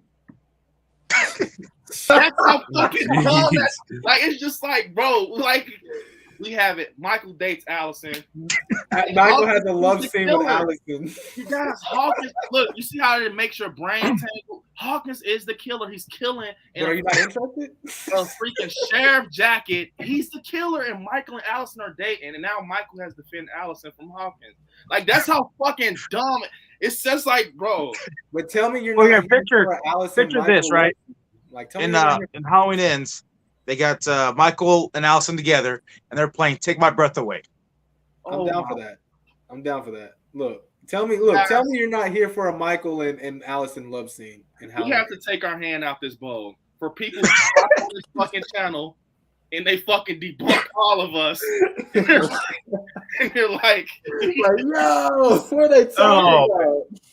You guys, let's just hop off this right now. We're going to talk about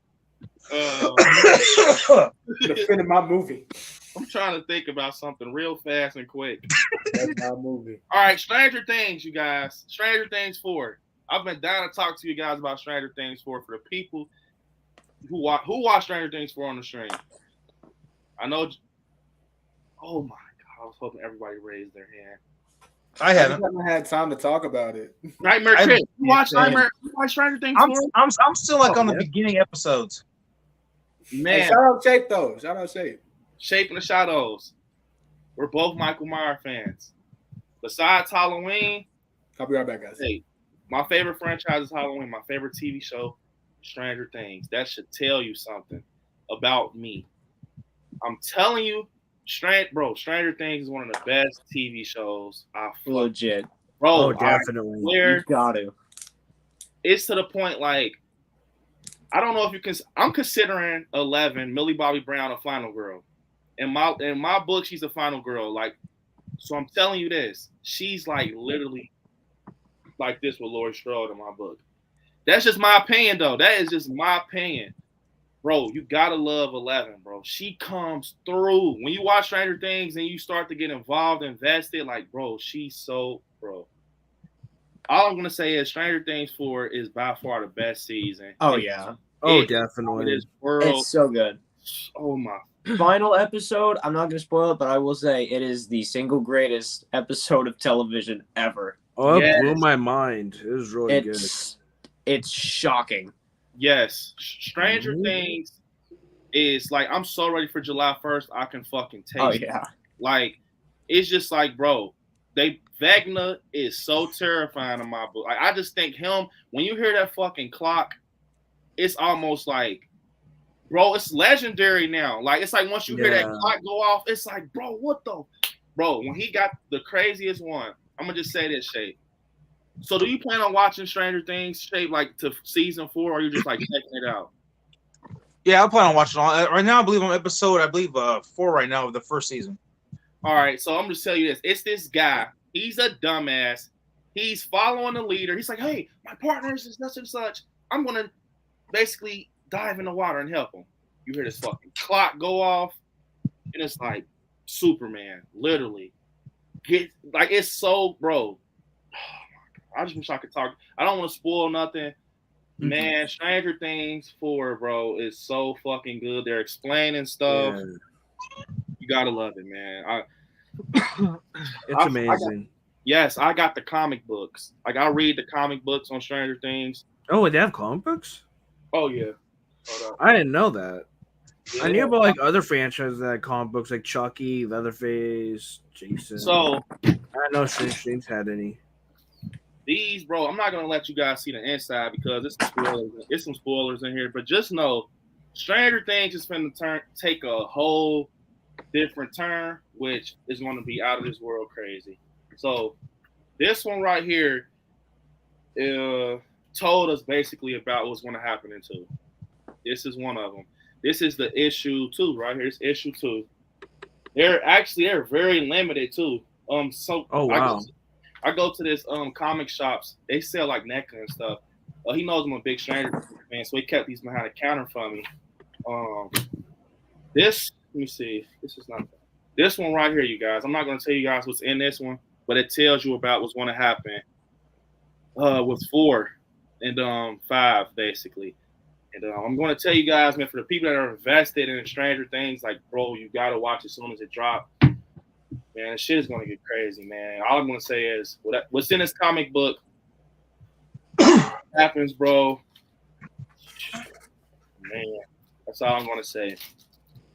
That's all I'm gonna say, man. That's why you stay away from comic books and novels and shit. But fuck, man. But back to what we're talking about, man. Stranger Things is awesome. Another TV show that I like a lot is Haunting the Hill House. If anybody ever watched Haunting the Hill House on Netflix. I did. Yeah, the creators are coming out with another show too. Duffer Brothers? Didn't they do also Bly Manor? That's another one they did, right? Yeah. Nightmare Corner, you're talking about the Haunting Hill House creators? Yeah, they're making another one, I think. Midnight Club. Yeah. So make sure you see that. Yeah. I fucking love Haunted Hill House. I'm so pissed that it was like a one and done thing. I love Nell. Like, just the whole, bro, that freaking scene when they're in the freaking, like, the funeral. First off, why the hell was the funeral so dead in the mint colored church? Like, and then it's like, bro, that scene right there was out of this world crazy, man. When Nell's in the fucking casket. I'm like, bro, what the fuck? But it's so good. I binge watched the hell out of that. Yeah, it was a good series. I loved it. Yeah. The Bly Manor one, did you watch that one too? So it was almost like this. Me and a wife were fiending for some type of show that was close to Haunting the Hill House after we watched it. So we ended up going to Bly Manor and try to be patient with it. We just couldn't get into it. Like, we couldn't get that much. We watched the whole thing, you know, what happened in the story, but it wasn't what we thought it was going to be. It was okay. It was all right. It wasn't like Haunted Hill House though. Yeah. So, yeah. I don't know, man. I feel that, you know, right now my favorite TV show, like horror wise, Stranger Things, and I like Chucky. I like the Chucky series. I'm digging the Chucky series. So hopefully that shit doesn't go down the drain, man. Hoping that it doesn't go down. And I know freaking Neve Campbell's gonna be in a Twisted Metal stuff. They're making a freaking Twisted Metal TV show. Like, what could that possibly be about? That's gonna be interesting. I can't wait to see what they do with the clown, Sweet Tooth. Yeah, that's what I was thinking too. Neve's gonna be I believe her character's name is Shadow, if I'm not mistaken, or something like that. That's Neve's character's name. So I wonder what Neve is it gonna be like?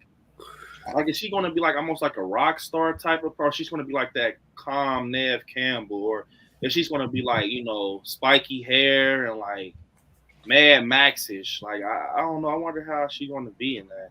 Well, if she's actually going to be a Twisted Metal contestant, I mean, they're not normal people, most of them. If depending on which route they go, most of the characters got something wrong with them, or there's a crazy reason why they're in the tournament to begin with. So, I don't know, unless they do like a Final Girl type thing where she's doing it for peace or some shit. I don't know, but I don't know.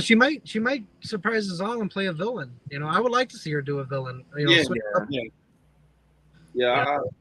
definitely agree, man. I would like to see them, have Maeve, take a villain type role, because it'd just be different. Like in that situation, good is different, Like and speaking on that, what I like the most about Robert Englund being in Stranger Things, is the whole nightmare aspect of like Vecna.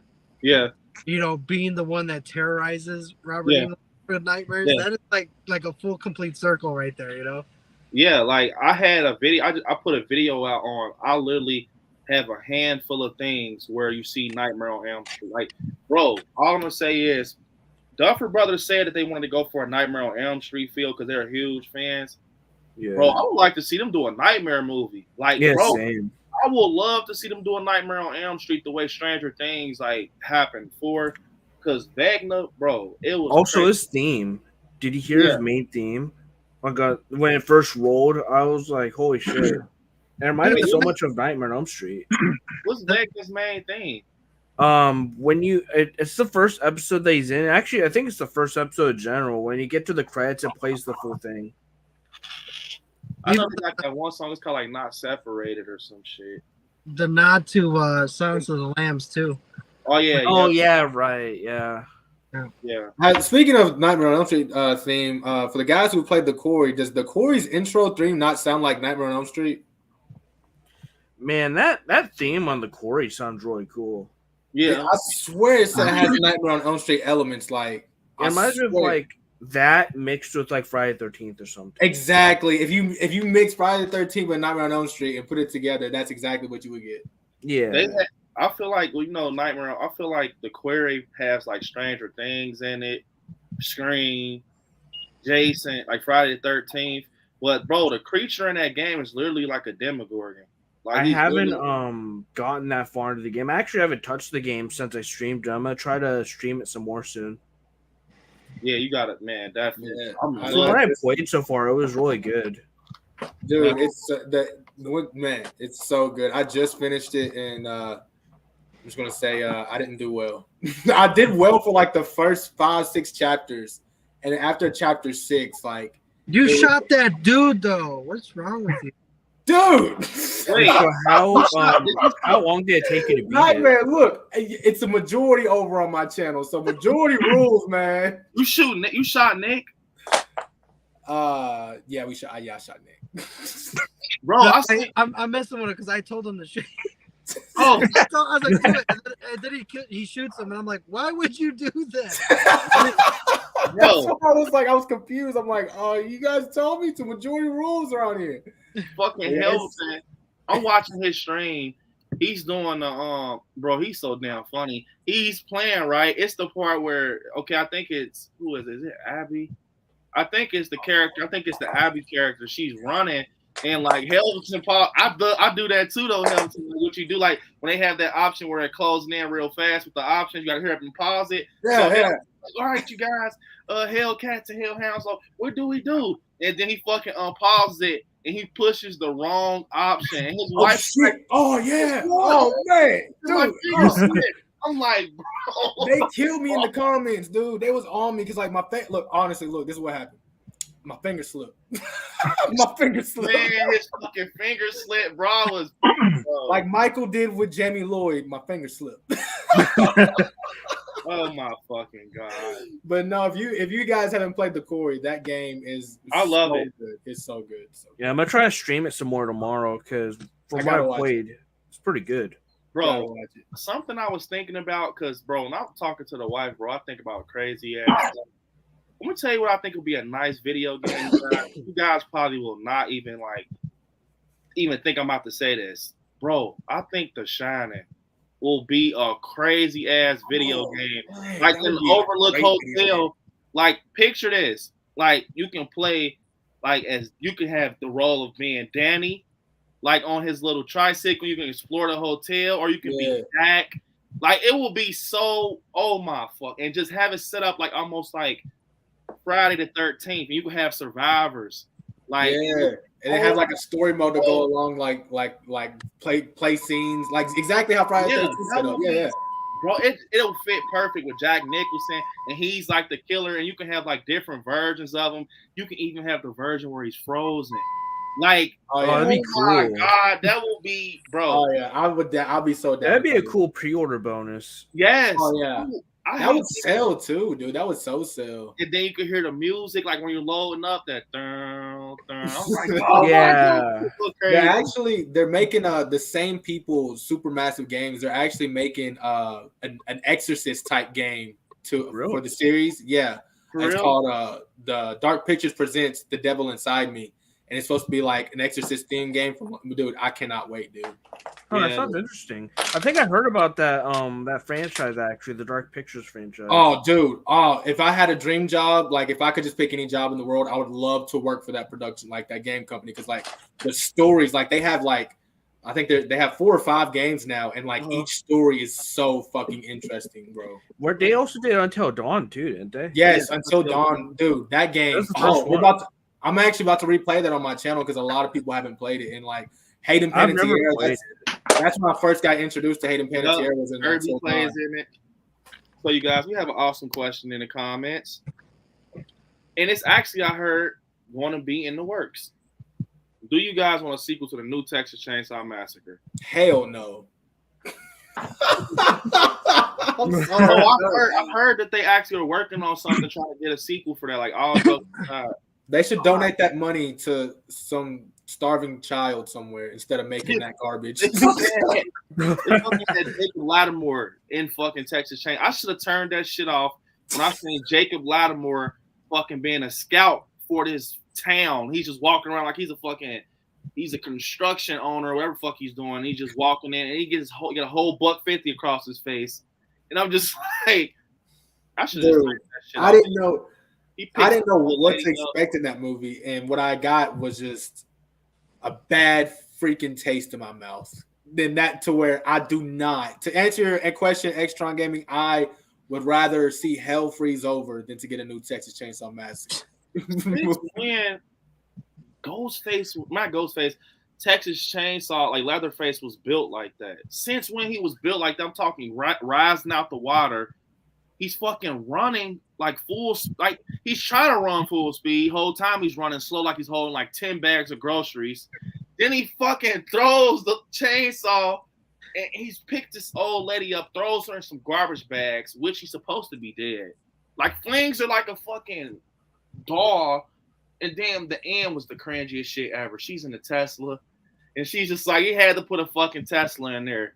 Like you just had to put an electric car to show that we're in the new. Like that car was so like why? Like okay, that movie had so many agendas inside that one movie that you just like what have you done to this character who and with all due respect to I like Scary, I love Leatherface. I love the whole story, but like they put the gun stuff in the movie, and then. They put like obviously the Tesla, so environmentalist shit, and then it was just like, bro, give me a good fucking Texas Chainsaw Massacre movie. Don't give me this bullshit. Man. I think it has potential just because at the end you see him walking back to the old farmhouse. Yeah. If they do it right, it can be really good because going back to what I said a couple clashes ago, where Leatherface is not usually a solo killer, it's his family. But now you got him back at home where he's obviously comfortable. That's where he grew up. That's where he is. So, I mean, even if you had people who were just going to the house, doing a documentary on the murders or whatever, I think it would be really cool. And then, like, nice. he's just freaking out, like, why are these people at my house? And just start killing them all over again, So kind of doing like almost a remake of the original, but with a different story maybe. But I mean, the farmhouse got me excited. I'm excited because he's going back home. So hopefully that it's a small opportunity that they can do so much with if they are smart. You know. Well, I agree. Something else, you guys, that I want to talk to you guys about, man. I just got a shit ton of questions horror related. If you can get like one horror film rebooted, just pick one. I don't even care like what generation or anything. Just one horror movie that someone can pick up right now. Who would you want to pick it up, and what horror movie would you want it to be rebooted? Like it could be any franchise. I just want to know because a lot of people pick crazy wild shit. I just want to know what you guys think. I got one, but I'm gonna need you guys to hear me out on this. All right. So don't laugh. But you said reboot, not the Bye Bye Man, okay? The Bye Bye. I like the Bye Bye Man. I like the Bye Bye Man. Yeah, I hate that movie. Yeah, I just watched that today. I like. Wait, what's wrong? What? I like that movie. It's a good movie. I thought that everybody universally hated it. No, I like it. I like it. It was boring. Because I was gonna say then, because it's got a great concept. I just thought that it was delivered on so badly. I just wanted to remake it with kind of the same concept, but not the same execution. Because it's got a great concept, but they just wasted it, I think. And this time, bad too. This time, call it Hi Man. You said call it Hi Man. Yeah. Hey, get this right, because I was watching. I just watched that today. It's the first time I ever seen this movie because it was on Netflix. Like, and my mom was here. She's like, let's watch this Bye Bye Man. It's okay, we'll watch it. So we're watching it, and about 30 minutes of the movie, my mom's like, "What the hell is this? This is so boring." Yeah. And I'm like, "Well, I mean, it's only 30 minutes." She's like, "You know what? In 30 minutes time, you should already have something already going within 30 minutes." Yeah, true. And I'm like, "Oh, okay, well, let's give it a little more shot." And through the whole movie, I'm like, "Okay." And you see the guy for a couple parts, couple scenes, and then it goes a little more, and then he's like in a couple scenes, and then it's like a little more. I'm like, "Oh my god, can we like pick this up a little bit?" Yeah. That's because he said goodbye in the beginning, so you don't see him.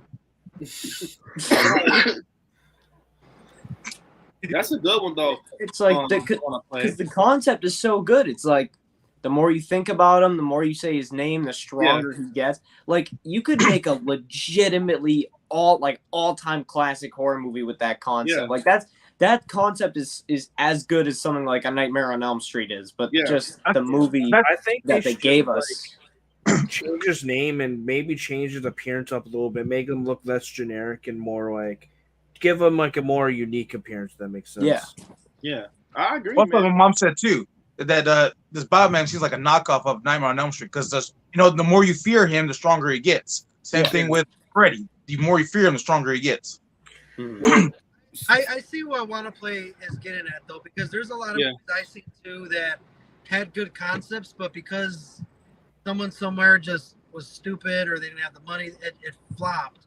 But no, I get it. There's a lot of characters out there that like you just wish they had someone stronger behind it to bring them to life. So yeah, I get that completely. Yeah. So next in the chat, you guys, they're saying that they want us to like cover. Oh, never mind. I'm tripping. They said remake, but Nightmare Crib, you can go, man. By the way, want to play? That was an awesome pick. That kind of threw me off when he said bye bye. I'm like, damn, that does like when you think about it though, like how you broke it down. That would be nice if they did like polish it up a little bit. Yeah. Yeah, I think I would want to see that for sure. I agree with you. I have a pretty shocking one I came up with. But my friend Mike, I have some friends that have also said this, and so I think it'd be pretty interesting. What if Rob Zombie, right? Did a remake for Child's Play? Oh, that would be hard. I ain't gonna lie. I'd love to see what his doll would look like. I ain't gonna lie. Yeah, like wouldn't that be cool? That would be so cool. I think that would actually be scary. Yeah, that would be pretty crazy. I think it'll divide audiences. Some people are gonna like really be for it, and people are gonna be really against it. But yeah, I think that could work. I'll defend Rob Zombie. I'll defend Rob Zombie in the fact that at least when he puts his name to something, he's going to do what he wants to with it. Yeah, he's not going to go Hollywood, and he's not going to listen to the fans. He's literally going to do what Rob Zombie wants, and sometimes it works, like with A House of a Thousand Corpses or Devil's Rejects or whatever, or Halloween 1 in some ways, or his first one. But I would definitely love to see that. Honestly, I think. Yeah, like, and I think for like the gothic vibes that his movies do have, I think it would really fit for Chucky, like the grittiness and seeing how he would look would be pretty cool to see, like how like a Chucky doll made by Rob Zombie, like this design that he would have set for him. That would be sell out so fast. Yeah, that doll would sell out so fast, dude. Oh, yeah. So now you got me thinking Nightmare Crib. So like, what the hell? Like I want to stay on this for a little minute, but with the Child's Play Rob Zombie, as you've seen, bro, some people they just say, bro, forget it. I hate the Rob Zombie Michael Myers mask, which I love it. I love how I like it. I don't know about you guys. When I look at that mask, I can definitely see the 78 in that mask. Like it's not as crisp as Chris Nelson's mask, but you can definitely see that mask, the 78 mask and the Rob Zombie mask. But I would like to see like Rob Zombie with Child's Play, like with the look of the the good guy. I almost want him to make it look kind of like I don't know. Like I like how the original doll looked from Child's Play. Maybe make him almost look kind of fucking like Rob Zombie-ish, if that makes sense. Yeah. Like almost make it look like make his hair look different. Make like maybe give him a couple scars on his face, like no stitches or some shit, or I actually like Rob Zombie look, Yeah. That would be so crazy, bro. Now that I think about that, Rob Zombie tackling a fucking Chucky film. That'd be dope. Yeah, that'd be fucking sick. Then I ain't gonna lie. Rob Zombie would find a way to look. Chucky's gonna have a sex scene. The doll is gonna have a full-blown sex scene. Yeah. This is my design set. Nah, I'll pass. He would have Chucky trying to rape people. Hey, Oh Jesus. He's gonna find Barbie in like Toys R Us and just go to town.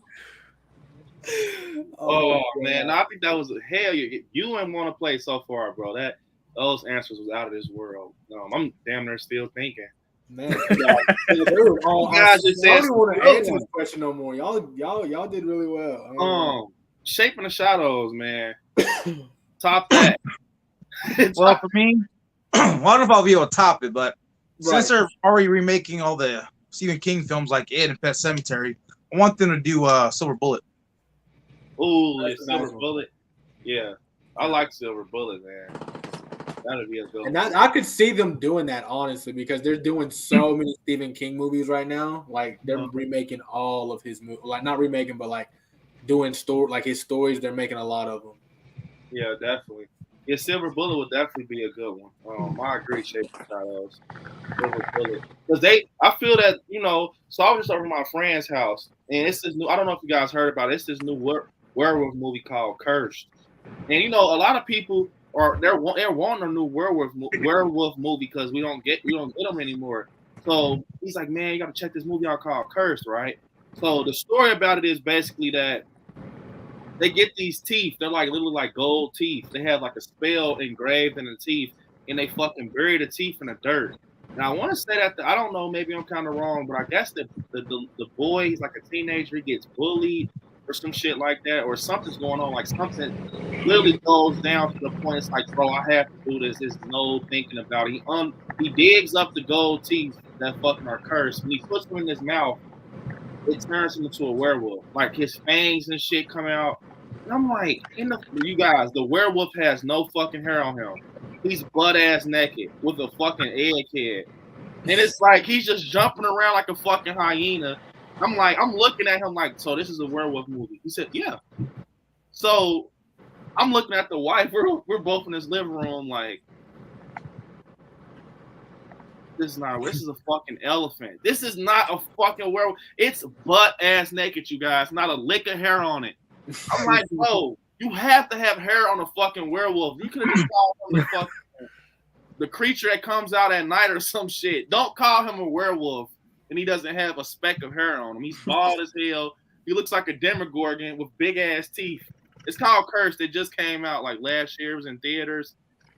It sucks ass, in my opinion. But I just, Silver Bullet would be a good remake, I feel, because werewolf movie. Yeah, we need a new werewolf movie for sure. Kelvin, man, what you thinking about, man? I would love James Wan because Prima Donna said she wants James Wan to do a Darkness Falls movie. I'm gonna do one better. I would love James Wan to do an Urban Legends movie. I would love for him to do a remake. Yes. An Urban Legends movie. Yeah, I would love for him to give us like because I feel like any James Wan movie would be good, but I think where James Wan stands out is when he does his storytelling. Mm-hmm. And I can only imagine some of the legends that he could pull out of his bag to give us in a movie. You know what I'm saying? Oh, yeah, definitely. That'd be great. Yeah. Nightmare Corner. What you gotta say, man? And by the way, Helverton, that is awesome. You know I love James Wan. By the way, he's actually my pick. Don't wait my turn. Nightmare Corner. What do you think, man? Honestly, for me, I would have to go with Pumpkinhead. If you guys didn't already suspect that's what I was going to say. That's what Michael said. I absolutely love that franchise. I think the last two movies had great stories, but it just, with it being on sci-fi, it just failed miserably. But I mean, when you think about it, we haven't had a great monster movie in a while. You know? And I think Pumpkinhead hits everything from legend and lore to revenge to, awesome kills and just overall badass monsters. Yeah. They supposedly got another movie in the works, but I wish they would bring Pumpkinhead back, Yeah, I just hope they don't work for years because I've covered it a few times. They never released it. It's been in the works since I think 2015 or 2016. They've been saying that. Who would you have directed though? That one. That's a tough one. I don't know. I mean, honestly, like it's gonna probably sound weird, but I think if you were to do, I would probably say Rob Zombie, just because Pumpkinhead is dark as far as like the demons themselves, and if we want brutality, which you gotta remember, Pumpkinhead is pure as venom vengeance, right? So if you're gonna have this demon that's gonna be summoned in your name to extract vengeance for you, you're gonna need some brutal ass kills, because Pumpkinhead's a badass. Like he'll come after you no matter what. The only way to really stop Pumpkinhead is you have to kill the summoner. So when you have something that's unstoppable and that just is running off of pure hate and vengeance, you're gonna have brutal kills. So I think if anyone's an expert at brutal kills, it's gonna be Rob Zombie. I think Guillermo del Toro, he would be a great person to take that film on as well. Oh, yeah. Definitely. Yeah. This Is My Design actually said that was his pick too, which I definitely know that was because he loves Pumpkinhead. So. I just thought of two more. What about either an Ari Aster like Halloween 2018, what if Ari Aster did a legacy sequel to The Exorcist? Oh, that would be crazy.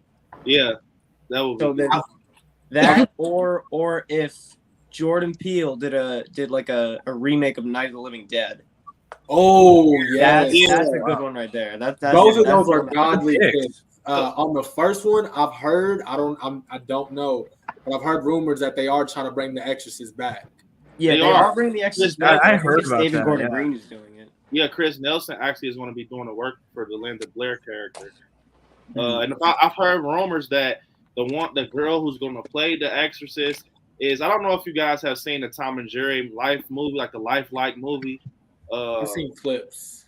Yeah, Sam. I've seen the trailer.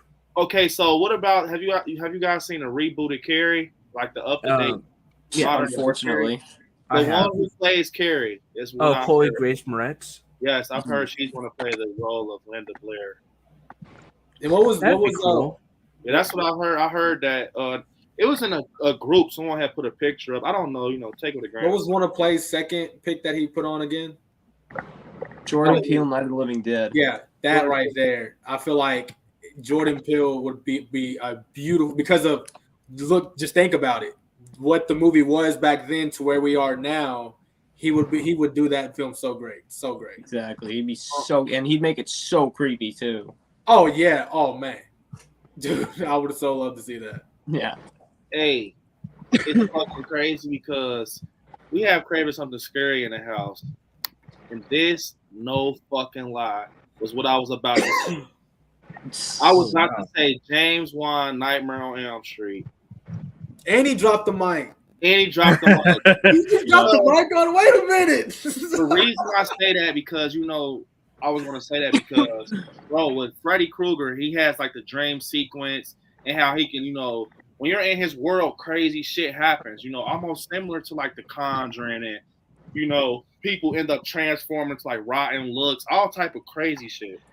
Like almost close to paranormal. So I was gonna say, like, what if James Wan tackled like a Nightmare on Elm Street type of movie? Like, you know what I'm saying? I think that would be fucking, because I know fans want James Wan to make an Insidious movie, but I've heard fans they want to go into the what is it called, the ether or whatever. Yeah. They want a film based on that, and that would be a great way to do that. I would love to see James Wan is one of my top like 5-10 directors of all time. Like he's a class act. Definitely, I definitely agree, man. James Wan, his movies are like, they're very different. Like, he's a student of the game for sure. Fucking The Conjuring. When you sit back and look at The Conjuring, those movies are off the fucking chain. Like Conjuring 2, bro. When the guy's in a rocking chair and she's looking through that big ass TV and she sees his reflection, man, bro, that shit is out of this world crazy, man. Like, I'm not even gonna lie. Conjuring 2 is probably one of the scariest films in my book. Yeah, Conjuring 2 is pretty good. Yeah.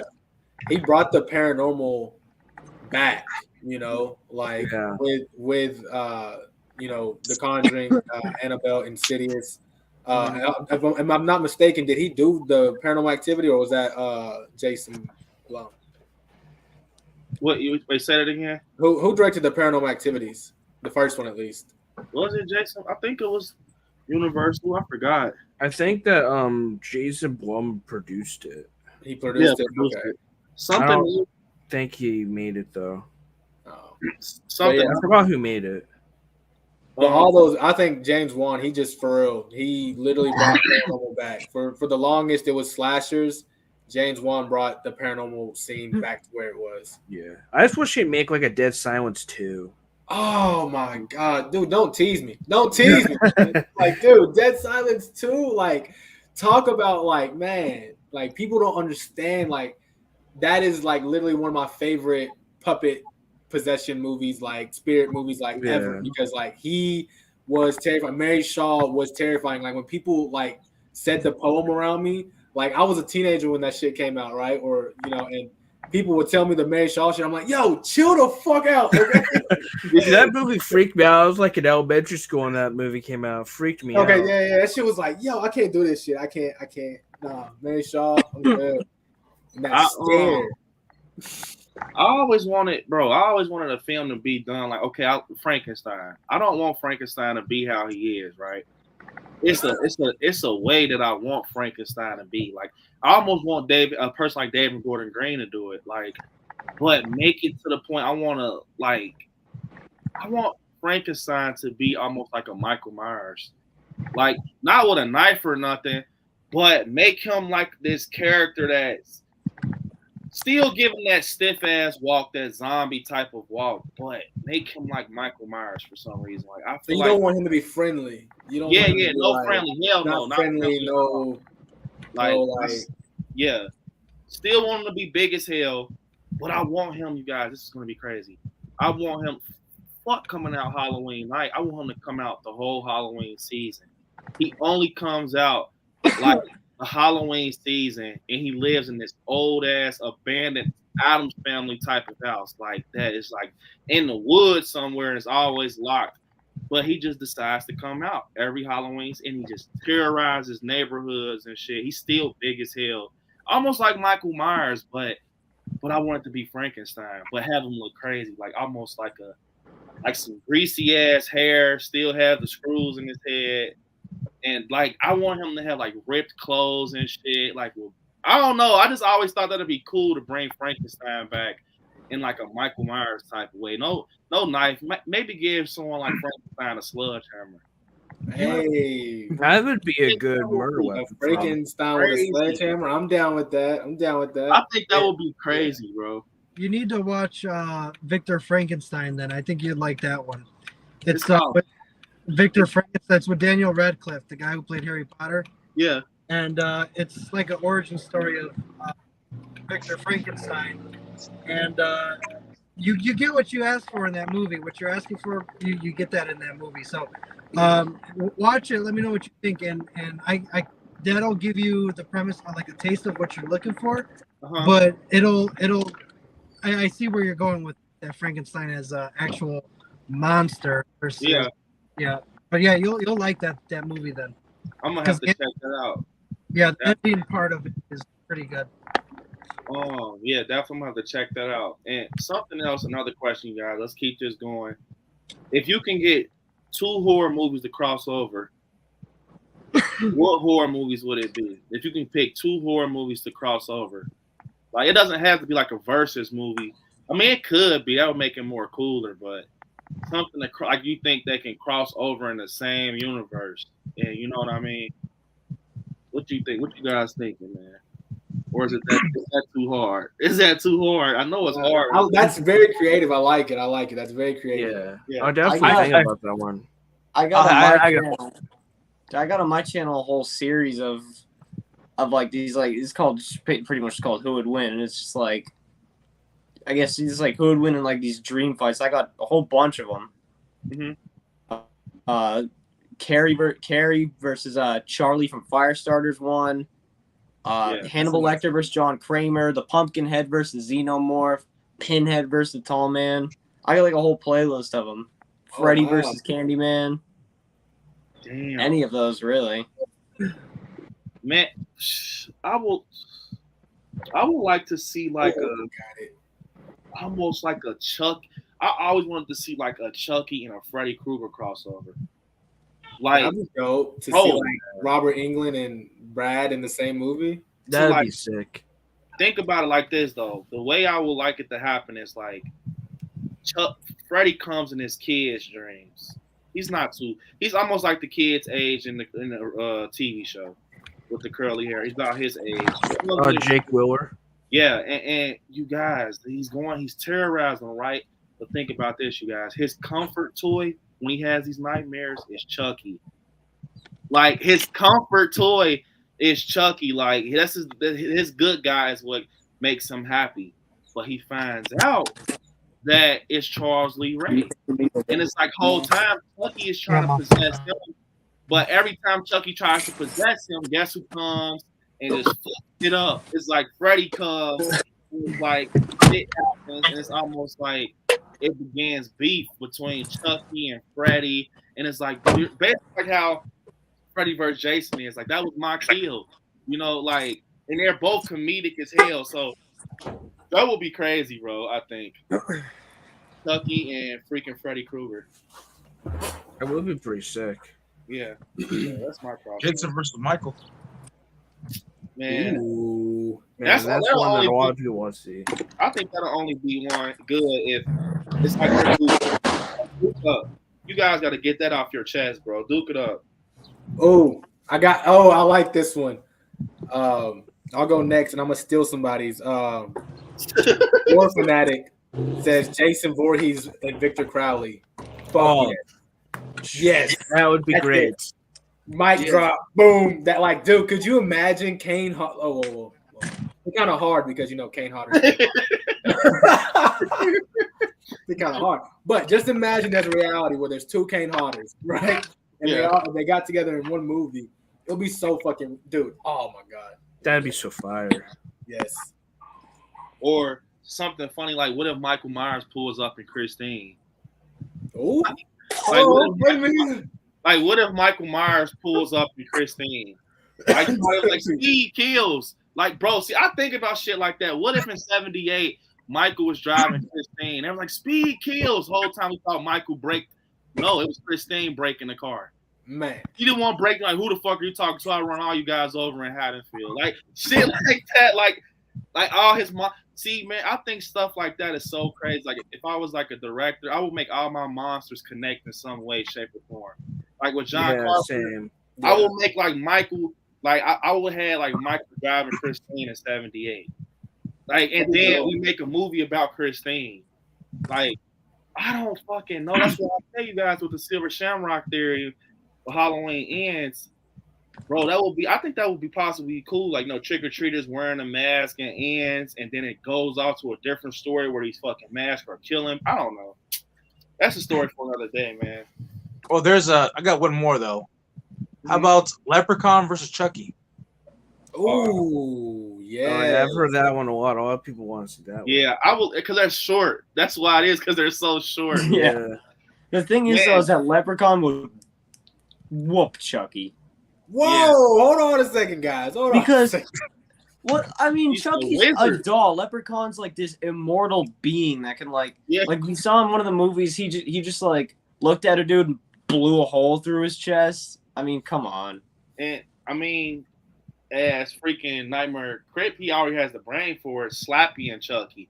Like Chucky versus Slappy. Yeah, I think that would be good. Like a scarier Slappy, because they're both like. Or it would be cool, I feel like, say if Chucky, it's a crossover with Chucky and like Annabelle, and then Tiffany gets jealous. And it's like, Chucky doesn't even want her. She doesn't even fucking talk. It's like one day he's fucking with her. He's just touching like Annabelle's hair, like, look, Tiff, da da da da.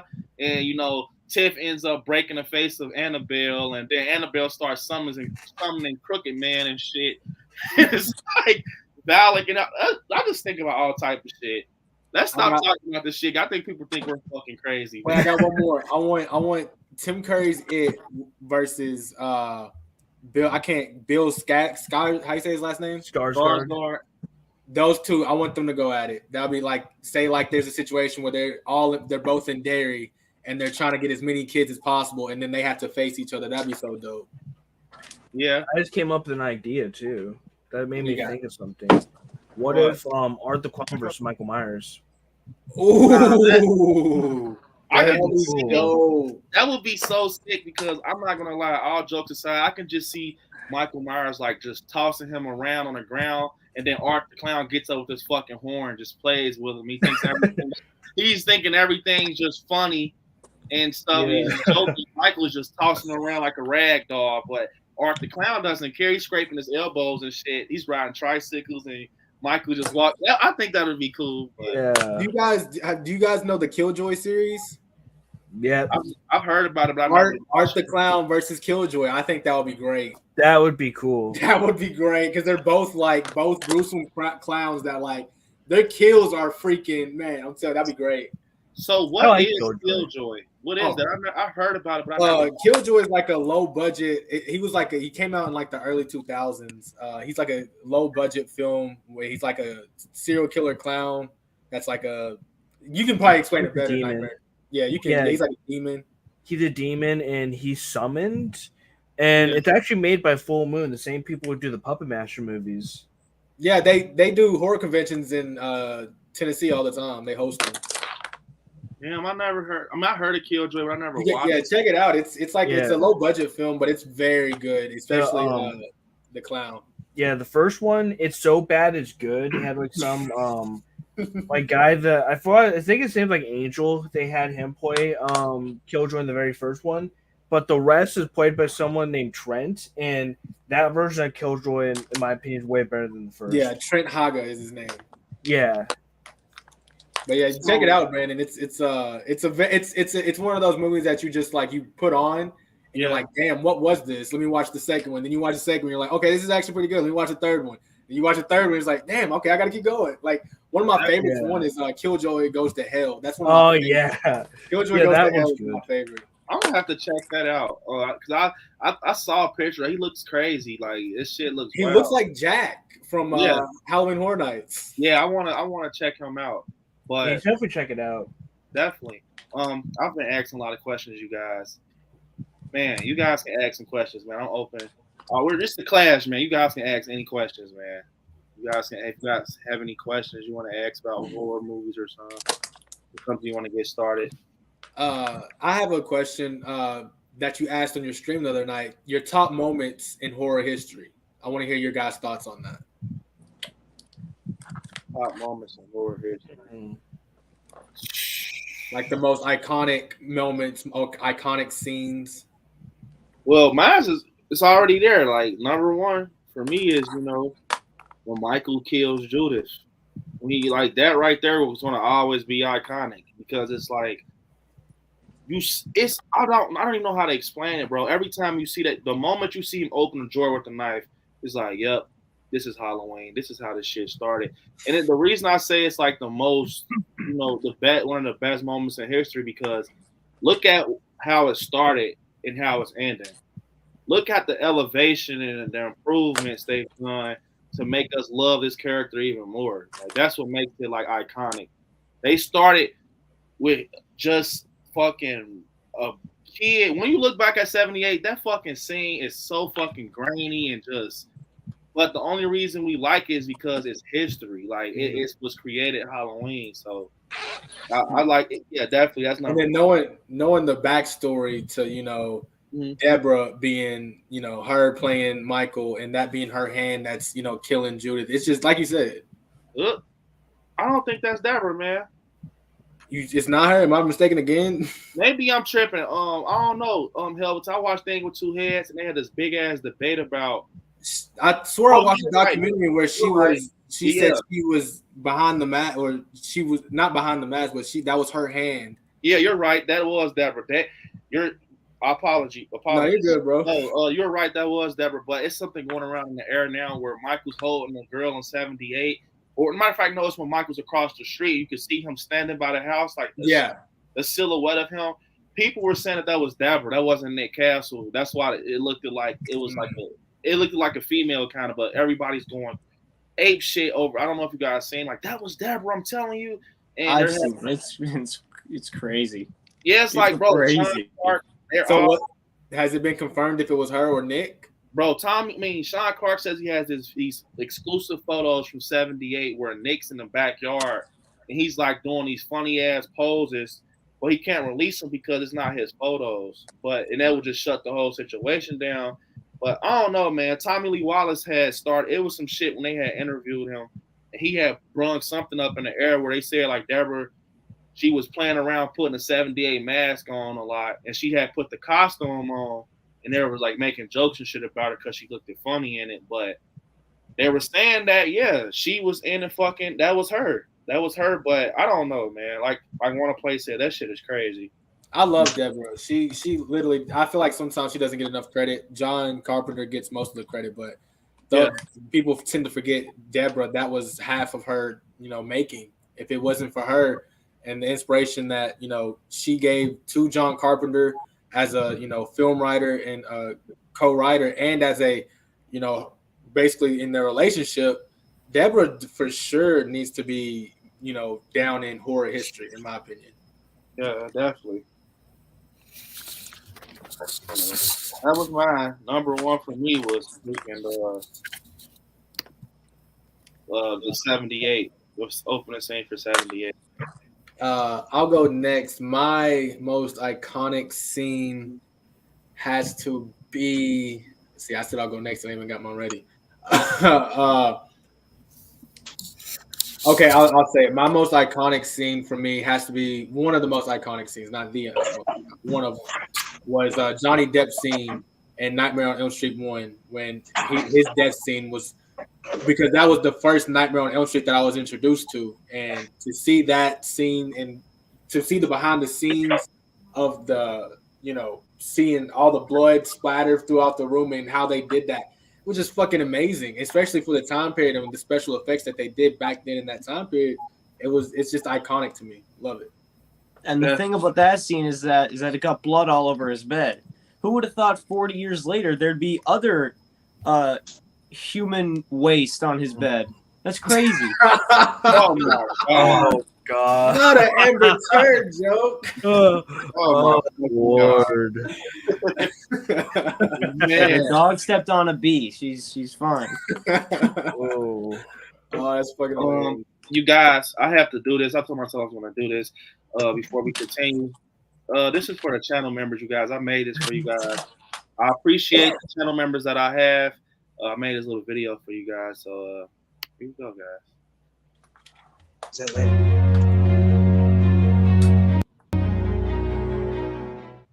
It's small, I know. It's actually before my intro.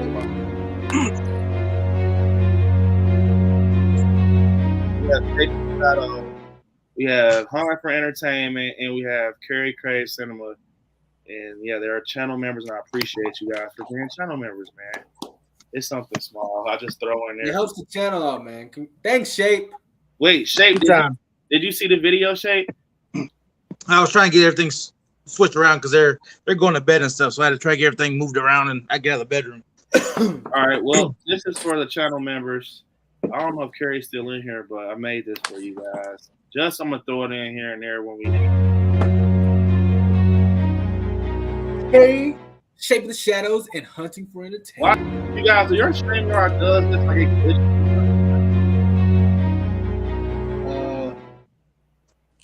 Yeah, at the end it goes like to the corner a little bit. Yeah, it's really, I don't know why it does that. Yeah, you're welcome, bro. Definitely, man. I appreciate it. So yeah, me and Hamilton said our iconic moments. So I'll tell you mine next. So I hit 1,000 subscribers like a month ago, and for my celebration, it was kind of like a clip show. It was like a clip show mixed with like some clips of me talking. It was the 100 greatest horror movie scenes, like horror movie moments ever. Video's an hour and 15 minutes long. I'm gonna give you my top 5. It's number 5 in Psycho, the shower bit, of course. Yeah. Comes in the shower, stabs love that. Stabs the girl. And then my number 4 was from Dracula, the original one. He's like first introduced. He walks down the stairs, and he says like the cool stuff. He's like he says like I am Dracula in like the coolest way ever, and it's like such a great scene.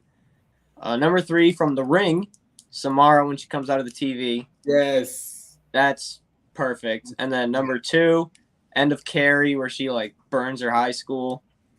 And then my number 1 scene was actually in The Shining, room 237, when he's in the bathroom and the girl comes out of the tub, because it's just like the score and the acting and like how like it's directed, so like they're walking like really slowly towards each other and like how it all slowly comes together. It's the best directed scene of all time. So the build-up was crazy. Yeah, it's such a great scene. I can't top that. Look, I said Johnny Depp in the Nightmare on Elm Street 1, and you top it with that god tier list. Okay, I'm tapping out.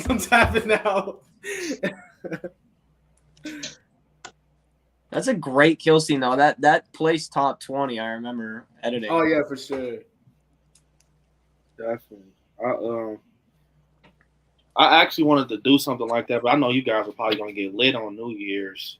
I think that would be cool though, to do 100 top horror moment countdown for New Year's, like how they used to do like music videos and shit. But yeah, that would be like I think that would be sweet to do like a 100, freaking horror like moments in horror. Oh my! I God. did it. It's on my channel. It's the most. Wanna Play did it. So shout out Wanna Play. That's dedication. Hey, if you guys, it took a long time, but it was. You said how long was the video? It was an hour and 15 minutes. But that's good though. Nightmare Corner and Sleep. While you guys are like dropping out, like is it putting you guys out? No, I'm home now, so I got off I was streaming on my phone, so now I'm on my laptop. All right, cool. Right, make sure. So who we have left? We got Nightmare Shape and Nightmare Crit. So we got top horror moments, iconic moments.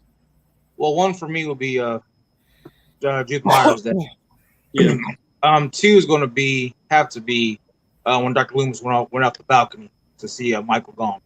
He shot him 6 times. And 3, we'll have to go with Want to Play over there, but not Bela Lugosi's Dracula entrance, the Spanish version. Definitely. I still haven't seen the Spanish Dracula, but I heard it. I've only ever heard good things. So should I go first or next? I mean, Yeah, you can go Nightmare Creature, man. I sat here trying to think of some iconic moments. I'm gonna do three. I think three is a good number to do. I think for like one of them, definitely. If you guys have seen the original Black Christmas, the kill with the unicorn, like yes, and he's like stabbing the girl, and you can see like the blood on it. Only see his eye. Oh my god! You hear like the singing and stuff. Yes, as he's doing it. That's a great scene. Then after that, definitely another one is like Chucky when he gets burnt, like he gets thrown in the fireplace, he comes back burnt. That's a great scene. And then definitely got to include like the ending of Jeepers Creepers where he looks through Justin's eyes after he kills Justin Long. That's definitely those are like my in the background. Oh my god! Definitely. I'm playing off the photograph. Oh my god! Super awesome. I'm gonna have to add my other two. I didn't know we were doing more than one. I'm gonna have to add my other two. But yeah, I wanted to do three. Three would be a good number. Yeah, definitely, man. I want to add two also, but I'm gonna let Nightmare Corner go, man. He looks like he has a lot to say. No, I mean, there's a lot. I mean, okay, I got two that I can talk about. I mean, because there's a whole bunch I can choose from, but one, I don't know if you guys ever seen Wolf Creek 2. Yep. But Mick Taylor in that movie, he's the serial killer out of that franchise, and he's like one of my favorites. I just recently found the franchise a couple months ago, and I was in love. But the second movie, it opens where he gets pulled over by the cops, and the cops are being jerks to him or whatever, and they give him a ticket. So he tells them, which is very odd for Mick to do. He's like, "Are you sure you want to give me this ticket?" And they're being jerks still, and like, "Yeah, bet your life." So he ends up shooting the driver. They crash off of this hill into a big old ditch, and the cop's flown out of the car, and he comes up, picks him up, and stabs the cop in the back. I mean, there's some dialogue in between there, but it ends where he puts the cop in the car, and the cop who was being a dick to him was like, "Hey, I can make the ticket go away. Just please." And he's got like the whole car like with gas and stuff like that, and he's smoking a cigarette, and he's like, "Or I can make you go away," and like throws a cigarette and just like catches the whole car on fire. That was like one of the best openings to a horror movie in the world. That's a good movie. I love Wolf Creek. And it's so underrated. Like it's got a TV show. They're working on the third movie in season 3, but I can't wait. I felt like a kid in a candy store when I first came across Wolf Creek one day on Amazon or Shudder, and I was like, "Oh my god, this is so awesome!" Because Mick Taylor's like this Australian serial killer, so he's got like that Steve Irwin, and he kind of looks like that uncle who's always drinking at your parties, So there was like, and I mean, he's just a badass overall. And then what was the other one I was gonna do? I done forgot what that other one was, but yeah, I forgot what my other one was. I got so mixed up in Wolf Creek. It's a good movie. It's been a minute since I've seen Wolf Creek, honestly. But I think part 2 is definitely better than part 1, just because you get to know Mick a lot more. But I love part 1 though. It's good. Don't get me wrong. I just like I feel like you get more acquainted with him in part 2. Yeah. I just want to ask this real quick. We don't have to go into detail. Did anybody enjoy House of Wax back in the day? Anybody? Okay. Everybody. I did. I enjoyed House of Wax. Okay. Just wanted to know. We want to see where we are. Awesome comment. Before I tell you guys my last two, Maddie said, for me, one of the most iconic scenes in horror is the diner scene from the beginning of Children of the Corn. Yes. Oh man. Yeah, where the kids kill all the parents. Yeah. Oh yeah. I want to touch on this, man, because it hit home when she said this. As a kid, I don't know what was going through my brain that year, but I remember getting this fucking $5 tape from Walmart. I don't even, bro. You know how, I don't know, you guys. My family's old fashioned. My grandmother was the type, she bought shit off the picture. Like, I'm telling, she didn't buy stuff off the name. It was the case of the DVD. And you remember how they had the cross? It was like on the DVD, it was like a scarecrow. Not on a scarecrow, but it was like a corn stalk cross on this DVD, I want to say. Like, and she just bought it. I mean, I don't know why the fuck she bought it. If Children of the Corn, I was young, man. And that whole fucking year, I'm talking in class, basketball practice, outside on a summer night, I'm just fucking singing this song in my fucking head. That Yeah. I'm like, bro, why the Yeah, the fuck? theme. Like people are gonna think something is wrong with me mentally. Like I'm just like one time I'm on the you guys, I am literally we're going on a fucking field trip. I'll never forget. I'm on the bus looking out the window, just humming this shit. And our freaking the person who is our guider for the field trip, like it was like an extra teacher. She just looking at me. I remember she says, like, you like humming? I'm like, damn, I didn't even know I was humming that fucking loud. And it was like me humming the Children of the Corn shit. Brandon got turned into one of the children. I did that shit for like half of a year, bro. No lie. So I had to tell you guys that. But love Children of the Corn. My last two, man, is definitely you gotta throw in there the Mr. Clarence scene from Tales from the Hood, bro. At the end where fucking they just think they're about to go get the shit in the basement. And the shit. He hits their bro, that right there, bro. Shit. I want to do a video about that. I feel like that film does not get enough love, man. I agree. I think people love think it's that movie. A throwaway film. Like, bro, that film was corny and cringy. Bro, that shit It just got lost in that time period of corny and cringy. Like, yeah, I'll bring it back. That shit, all right, that shit was scary. Like, Tales from the Hood was like scary to me, bro. Being in a funeral home with two of your boys and you fucking seeing dead bodies at night, bro. How the hell is that not scary? Like, and I think you touched on it. Wouldn't you love to see Jordan Peele tackle that? Yeah, Tales from the Hood. I would love to see that would be great.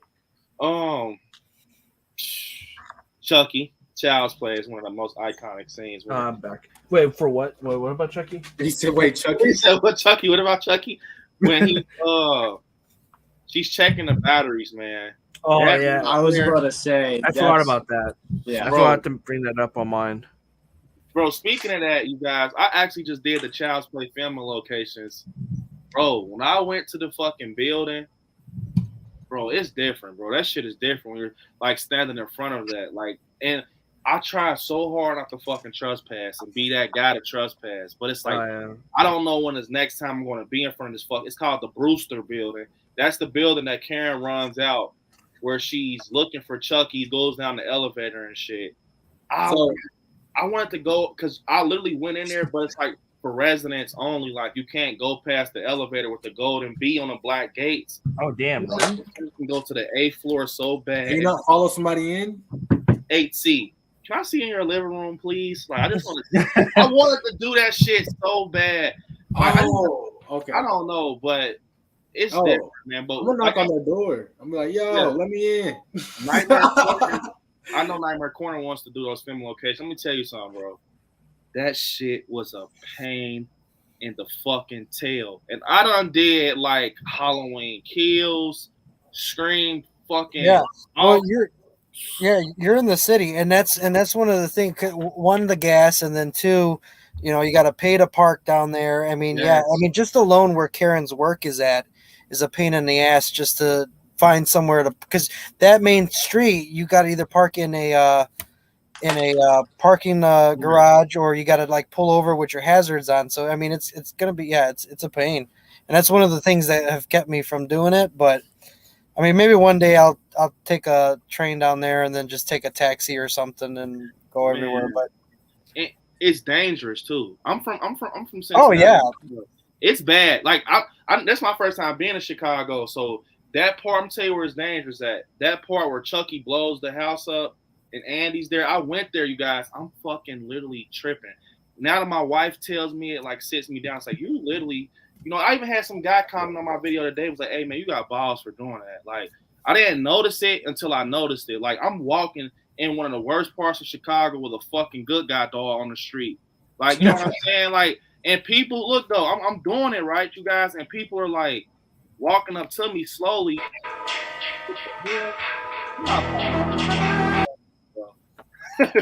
But I'm walking, by the trains and stuff. Some kid comes up to me on a bike. He was like, all right, I'm gonna try to say what he said. He said, hey, yo, bro. He said, hey, yo, bro. He said, that's a Chucky doll? He said, can you turn that thing around? I'm like, yeah. I turned it around. He said, what you doing down here with it though? Like, what you doing down here with it? I'm like, his film. He said, you a YouTuber or something? Like, yeah. He was like, why do you got it right here? I'm like, you ain't know Chucky was filming right here? He was like, no. The fuck?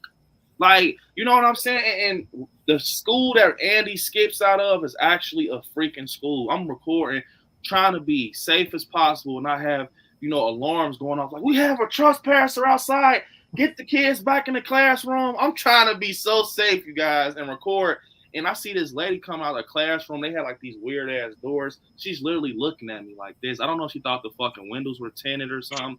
I can see you. She's everything I'm recording. I got a Chucky doll. She's just looking like an older lady. I'm like, but yeah, Chicago is some parts of Chicago. You gotta be careful. Like you gotta go deep with people and shit like that because they don't play. And that's like when you talk about doing Candyman locations, you definitely got to go with people because you're going to where Cabrini Green used to be, and they're relentless, dude. So it's like unless you're in the actual city or you're with a lot of crowds, like where like you said, where Eddie Caputo and Chucky are at, that those are bad areas.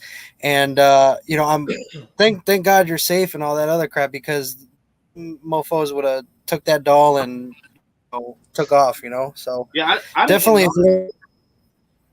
I really didn't notice it though, like you guys. I swear because I'm a horror fan, and I'm the type of guy. I know I'm not bulletproof or nothing like that, but it was just like at the end of the day, I feel like I'm not bothering nobody, and I'm just literally recording and stuff. But it was certain places like where the house, the apartment building where Aunt Maggie fell out of. That's cool. That's literally cool. You can go right there with family and everything. But I'm telling you guys, if you ever want to drive to Chicago and do it, Nightmare lives there, so he already knows.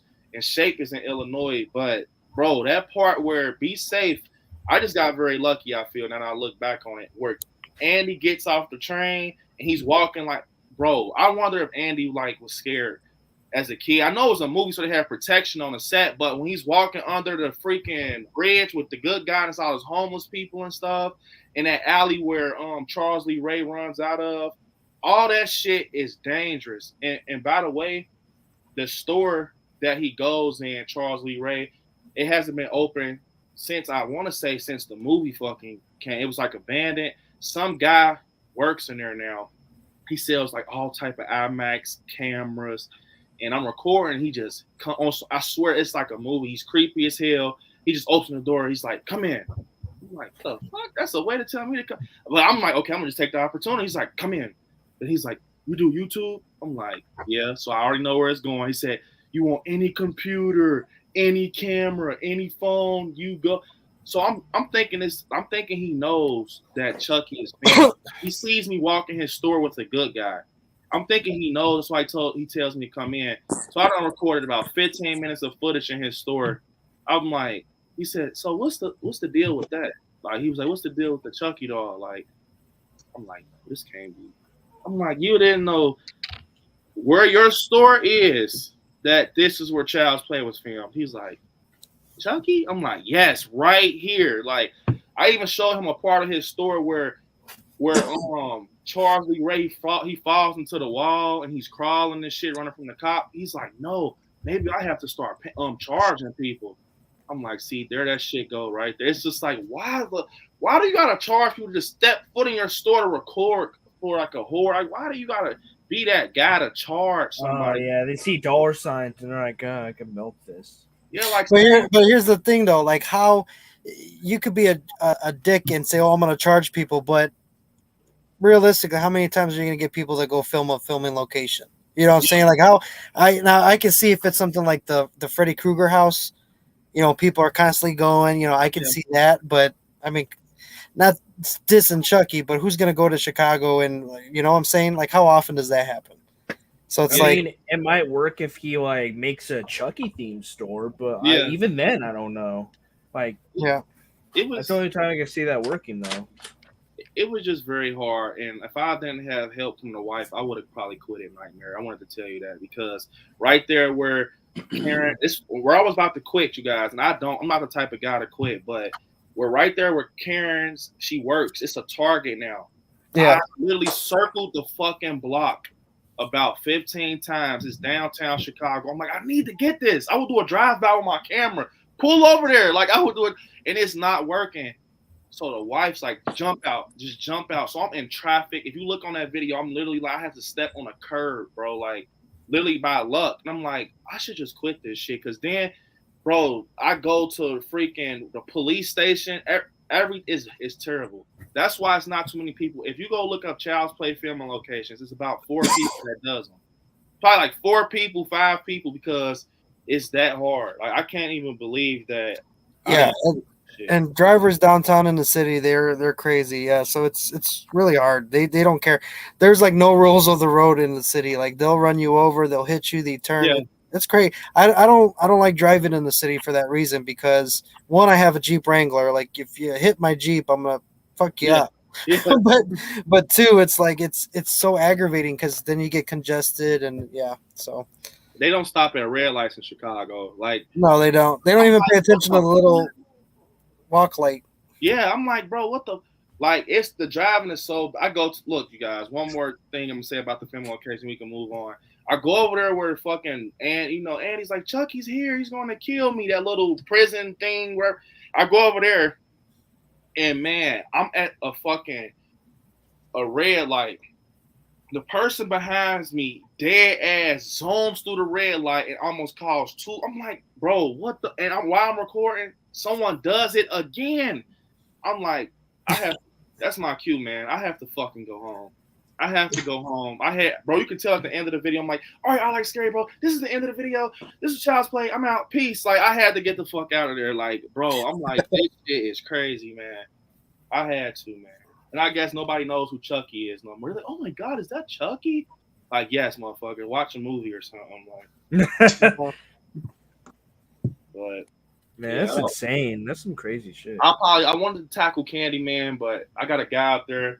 Also, Nightmare Corner lives out there, but his name is Eric, and kind of told me, man, about printing grain. So I might not tackle Candyman as much as I wanted to go to those projects. Yeah, I was gonna say you gotta go. You need to not go too deep to where you look like you're up to something, but I mean, you definitely need like a tour guide or some shit to go down there. So don't bring no props with you if you ever do it either, because I'm telling you, it's still bad down there. So. Yeah, I don't know if I'll ever tackle Candyman. I did Chucky. I got Child's Play out the way, but I can't do Candyman from what I heard. I would love to have my friend dress up in a trench coat. He looks like Tony Todd to me. And I start the video off like, I heard you looking for Candyman, bitch. And we start the video. It's over. I can't do that.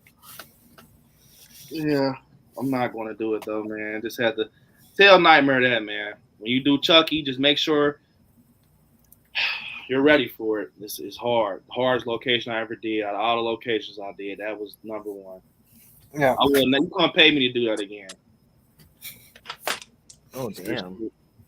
Yes, man, I'm telling you, Nightmare Crypt, I know you're a big Chucky fan, just stick to going to the apartment building. Don't try to do all the other shit. You can even get the benefit of going to the Brewster building when she runs out the door. Just do that. Don't try to go to any train station or any that shit. Just because of how it's dangerous down there. Yeah, it's bad. Because I had a guy ask like, "Oh, that's the camera." Like, I'm just like, man, I can see you can just see through the Chucky film location. You can see like you're going into a deeper hole. I swear, like the way I filmed them, because I started off in front of the toy store. I try to do it as the scenes with the movie how it went, but I had the way Chicago set up, man. You can't do it that way. It's shit that's across the whole Chicago by the water, and it's like by Navy Pier. And I'm like, man, what the fuck? Then you got to go over here. The wife is trying to be patient. She's like, man, this shit. I'm not gonna lie, this shit is something else. Like it really is, man. You couldn't pay me to do a Child's Play locations again. Dude, yeah, and the easiest location was that when I went to Badham Preschool for the remake of Nightmare on Elm Street. Yeah, that was like 2-3 blocks away from where I used to live. That is like the easiest location like ever. Yeah, because it's just you got your house, your block of houses, and then you just walk a dirt road, and then boom, it's right there. Yeah, I got some other locations planned that's going to be crazy. But I know they're going to be hard too. Like one is going to be damn near like Child's Play, but it's like a big goal of mine. I don't want to say it yet. I got something planned for it, but another film and location part. I mean, thing that was hard to do was 2018, man. Halloween 2018. And you guys are going to be shocked. The hardest thing to do was the Laurie Strode house. I'm gonna tell you guys why, and we can move on, man. They had these fat ass wasps. I'm telling you, wasp, man. Like they will sting the fucking soul out of you. And I've heard so many rumors about it. And Grim Life Collective. And now I'm like, I have to do this. So my guy Juice, he makes a joke like, you're talking about Michael Myers being a killer. Our ass is gonna die from getting stung by a wasp. Like he just makes a joke like, picture us just laid out on Laurie Strode's porch because we died from a fucking killer wasp. Like they're like this big, man. And Jesus, it's like, that's huge. They greet you at the door. Like you walk up this high ass grass, boom, you're in Laurie Strode's, you're on her porch. It's about their nest, bro. To the point the wife was like, man, I'm probably about to sit in the fucking car. I'm not getting stung by one of those. But me being a fan, I close my eyes and jump through the door, and all I hear is bzzz. I'm like, don't sting me, please, don't sting me. Did you get any footage of how big they are? If you go, I think if you go on one of my videos, you can see. I think I zoomed in on one. I want to say I've got one on my phone. Let me check it out. See, but they're big, man. I swear they're all in the cracks of the windows, the stairs that Laurie walked down there on the banister. So that shit, people look at that and like, oh my God, Brandon did a filming location. Whole time you did not know I can get stung by these big ass wasps. But I'm getting the footage for you guys. Halloween, 2018, right? Michael Myers lives. But if I get fucking stung, I'm not going to live. Like that's how fucking big they are. So yeah, risking for the passion, man. Yeah, that was risk. Yeah, that was the reason why. If you go back and look at the pictures, when I was filming, my shirt was soaked with sweat. Like it was soaked with sweat because in North Carolina, it's fucking hot as a stove, and it's like, man, it's so much insects out there by the 2018 house, you guys, bro, snakes, all type. And the Conjuring shit was bad too. When I went to the Conjuring house, the owner, he's super cool. Shout out the owner. But he's like, hey, man, right there where Ed Lorraine Warren goes to the dock or whatever, and then the lady's hanging behind her on a tree. He's like, don't go too far. Poisonous snakes, big alligators. I'm like, man, what the fuck? Like, they don't tell you shit like this when you do filming locations, bro. Like, big-ass wasp in windows and shit, and you're going to Chicago, you can get mugged and someone go in your pockets. Like, that's just something you're going to have to learn, Yeah. That's just something like the most coolest filming locations was Scream 5. That shit was so cool. Terrace house in a beautiful neighborhood. I will lay on that fucking grass and go to sleep. It's that quiet, like. But Halloween Kills was cool, but Scream 5 was the coolest, like most laid back and smoothest. See if I can find it. I know I got some pictures of this stuff.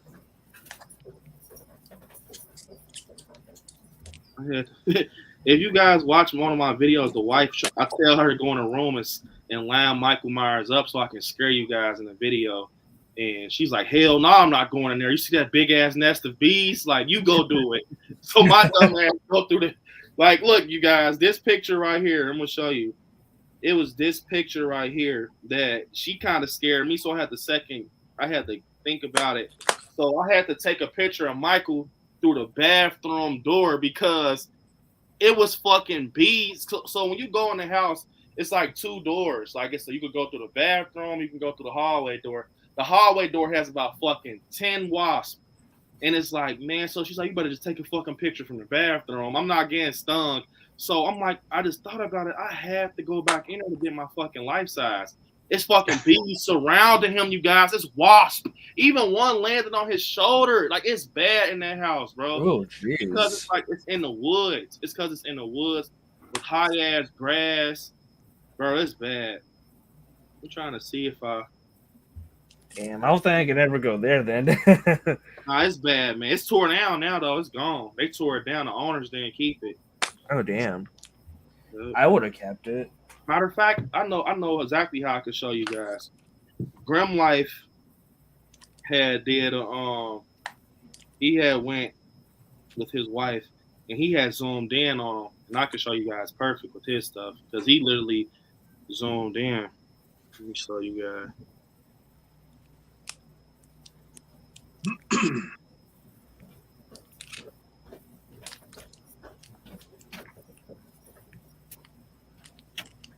Hold on, guys.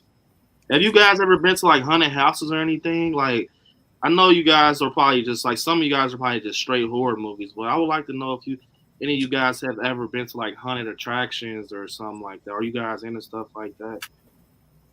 No, I am. I go to Nightmare. Yeah, I know what Nightmare Corner is. Why? What you got? I was gonna ask what was like one of the scariest haunted attractions that you guys. In Chicago, you got to go to the Massacre. The Massacre is amazing. It beats, in my opinion, Statesville Prison and Hell's Gate for sure. Definitely. That's the one. Their props, their scenes, their scare actors, the way that they space you out, you don't ever run into another group. It's just awesome. Like, you definitely get your $30 worth. And you know what? I'm not easily scared, but that haunted house for the last 2 years that I went there scared the shit out of me. Like, I'm talking like creeped me out. Like, I didn't want to be around one of the actors. Yeah. So if it could creep me out, it's A+. Yeah, all right. Definitely check out the Massacre. Guys, you guys can see it. I'm gonna screenshot this shit for you. We have the Bell Witch in Tennessee. I want to check it out. My mom's been there, but I haven't been out there.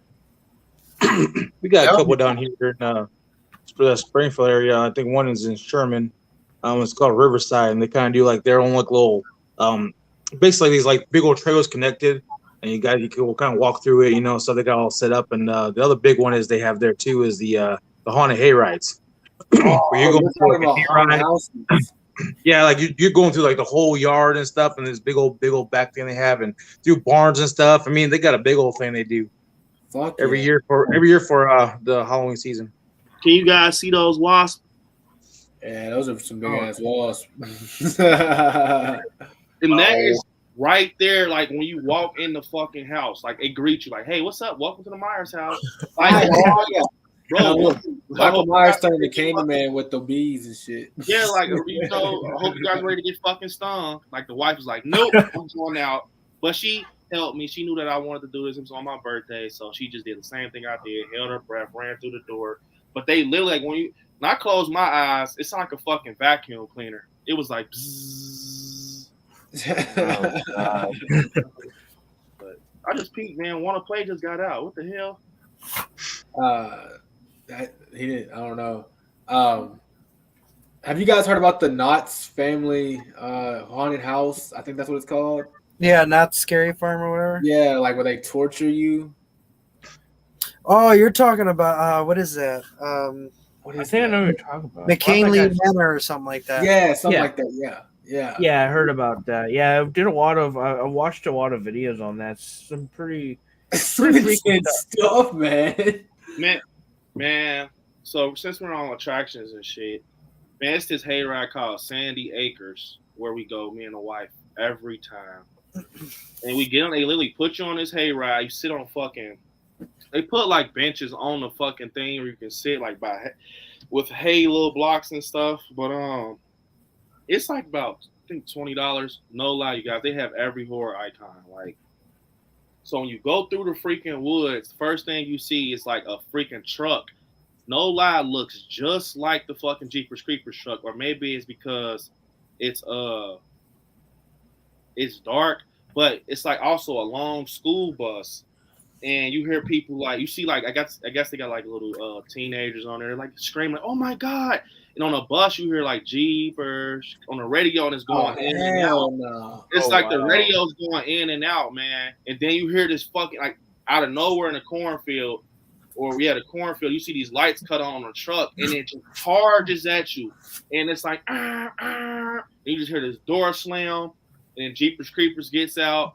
And he freaking is like, he don't sniff you because they gotta respect your plate, like your face. But he gets on the hayride and he's just sniffing like, And right in the middle of everybody, he's just sniffing, like, and he could just hear his boots on the wood. I'm like, what the fuck? Like, he's one of the scariest, but Michael shit is scary too. Like, they have like a side set up in the woods. I love going out every time I see Michael shit. I get the chills because it's so cool. Like, they pick a guy who looks just like Michael Myers. Last year they did a 2018. So they have this girl. She's on the porch. I don't know if she's supposed to be Allison, but she's like banging on the door.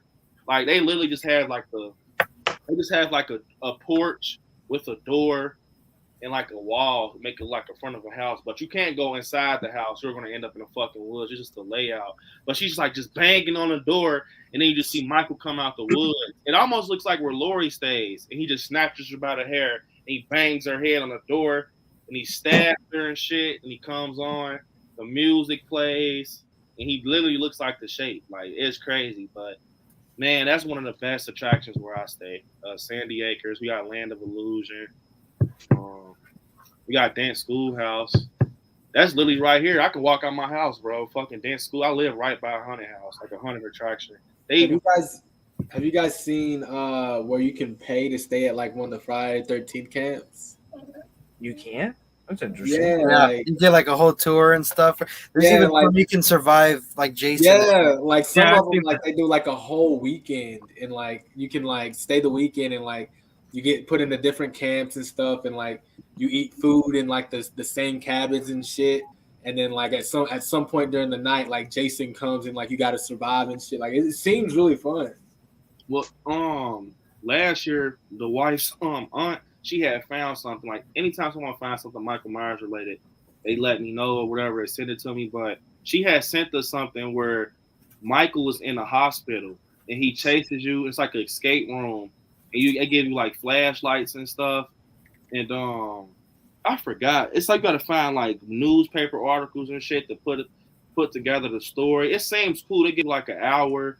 No chaperones, which I mean they probably got something downstairs, but like no chaperones. But you gotta escape Michael Myers, like you and your group. Oh yeah, that's dope. I think they said you gotta like it's a pin. It's like literally an escape room / haunted house. You gotta put the pin on the door after you like go through the maze and then let you out and shit like that. But that was like I think that was like in Michigan. I forgot where it was. I heard they have like a Jigsaw escape room in Vegas. I went. Well, how is it? Oh my fucking god! Valerie said, "Good evening, everyone. What is up, Valerie?" Good evening. I went, man. It was fucking. I'm not gonna lie, bro.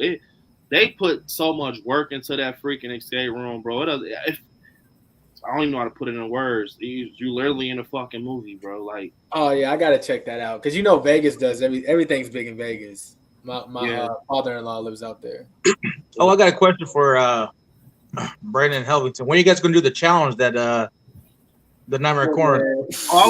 That's crazy. I was just telling the wife about that. She said I'm probably gonna do mine tomorrow. Yeah, where are you gonna do the challenge? Yeah, we're gonna do it for sure. I told the wife about that. She's gonna help me out with it. Nightmare. You hear that? Nah, I'm gonna do mine tomorrow for my birthday. So I'm gonna do. Oh yeah, we gotta wish Helvington a happy birthday.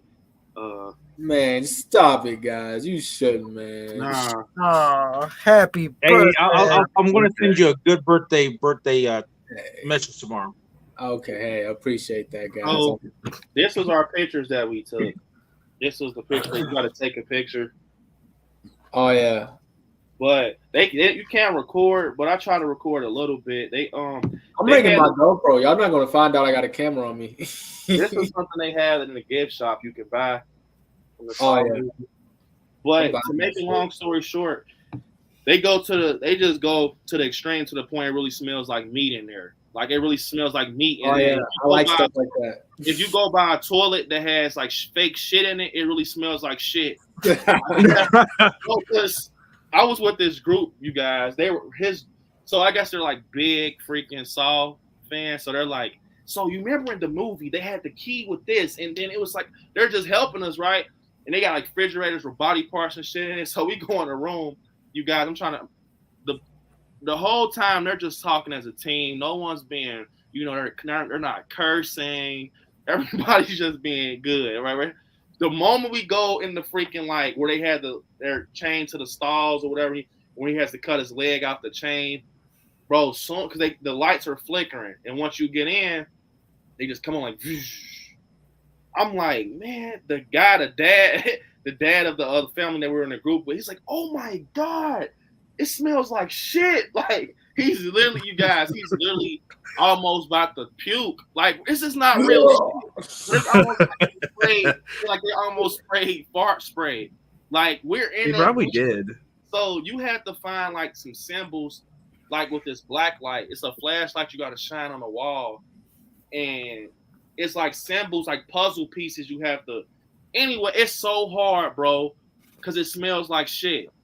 Like you're like, bro, what the fuck, bro? Like, I want to do that, bro. I ain't gonna lie. I'm gonna do that. I'm breaking shit. And then they got the doors that slide open and slam. And guess what, you guys? While you're escaping, the pig pops out from here, like now and then. It just pops out, like. Oh no, fuck that. Never mind. I'm good. Nah, it's changed my whole vibe. That's gonna change my whole vibe. There's one thing to like make me like, look, I'm gonna chop my leg off, right? I'm not doing no pig man. We're not doing pig man in this month. I heard they changed it to Blair Witch though. They're changing it to Blair Witch. Oh no, even worse. Come on, man. No, but honestly, I would love to do that. Honestly, I've heard about this haunted house called the Haunted Hoochie. It's in like Columbus, Ohio. It's like in Columbus, Ohio. And my guy, he's a big horror fan. His name is Sam. And him and his husband, they go all the time. And he's like, bro, I know you're a horror fan. You have to go. I'm like, what is it? Like, he's like, so man, they get to tie you up, and sometimes like it depends on which package you pick. They can spit. I'm like, they can spit. What the fuck? They put bags on your head. He was like, my favorite part. They put you in this fake elevator, and it feels like you're going downstairs. Like you're literally dropping, but you're not, right? And then the door opens. It's like all these army men. They have guns. Like, hey! And there's just like flashes, and they like do these loud ass gunshots. I'm like, what the fuck type of haunted house is that? Nah. But you guys can look. It's called like the Haunted Hoochie, bro. Like they can grab Hoochie. Well, who the hell came up with that name? Haunted Hoochie. I don't know. Last name is somebody's last name Hoochie. I don't know. But I've been to a haunted house where I had to sign a contract called Nightmare on Edgewood. I done got choked and slammed on a surgery table and fucking cracked my head on the metal pan part. And I'm like, bro, what the fuck is going on? It's in Indiana. And what's so crazy is, you guys, they have characters like Michael Myers. So my girlfriend has a cousin. His name is Marky. He's not even into horror. We had to talk him into it. We go, bro, I get picked up by Michael Myers, you guys. The guy who plays him is strong as hell. I'm like 250. Like now I'm probably, I'm like he's picking me up, you guys, and he's just like squeezing me. And I'm like, bro, I can't leave my group. And he's just breathing like a fucking dog. I'm like, bro, I should have just fucking left, bro. Like, but Monica's like, that's your favorite, isn't it? Like, I'm like, no, not like this. Like, you can just hear him breathe like a fucking dog. Bro, what the fuck, bro? Like, it's not James Drew Courtney. No. It's not like this, though. Please, no.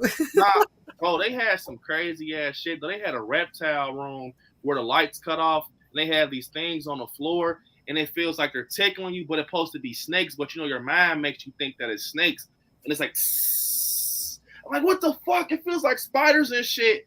But bro, it was torture, bro. Like I swear. And they had a room called fucking Phobia. Oh my god, bro, it's bad, man. You gotta sign a contract. I'll never go again, though. It's called Nightmare on Edgewood. We got a picture. I'm gonna show you guys.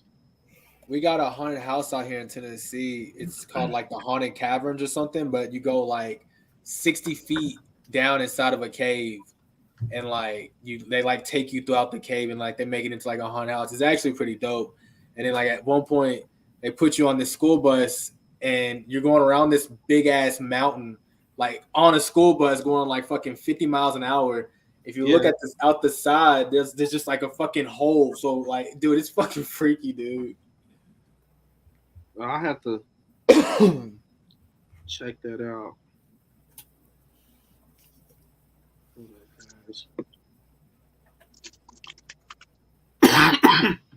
But yeah, that's something else I'm big on. Besides horror movies, like I like going to hunts and stuff like that. I'm a big haunted house fan. Here in Tennessee, they do them all year round. Like they do them in the summertime, they do them in the springtime. Yeah, especially when they do like holiday events like Valentine's Day or Easter. Those are the fun. Like I love that shit because like all the actors dress up and shit. Like it's so fucking fun, bro. That's what like living in the South or like the Midwest and shit. It's actually fun. Wait, you live in Tennessee, don't you, Helverton? For sure. Yes. Have you been what is it called? Midnight Manor? Mysterious Mansion? Mysterious Mansion. Hell no. What is that? Man, it's in Gatlinburg, Tennessee. It's this big ass mansion. You know they love Halloween because guess what? They're open all year round. Oh shit. We went, bro. You can go in the fucking winter if you want. Oh yeah, I gotta check that out. That's like Gatlinburg's like fucking 3 hours from where I'm at.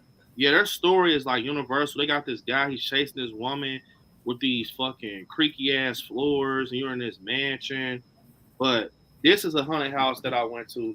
Bro, this clown needs to have a movie about him, but look.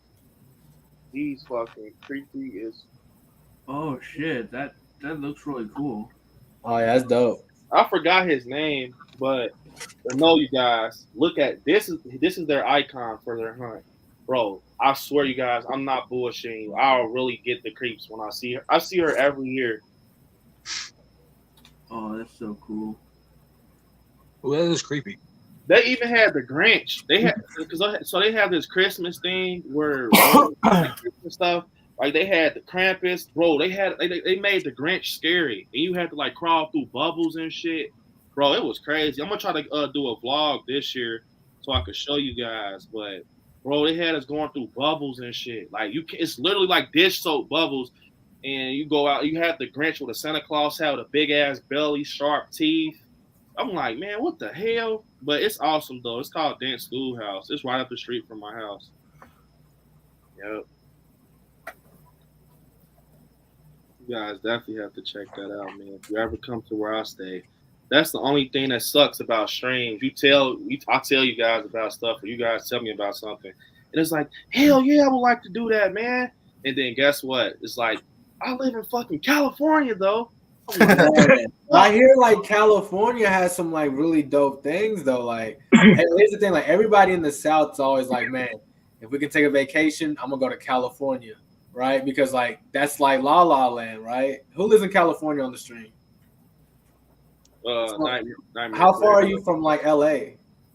Like I think 16 hours or something. Jesus, what? No. Wait, hold up. So where you live, like Santa Cruz? In a small town. I don't want to say where because I'm. Oh yeah. Right.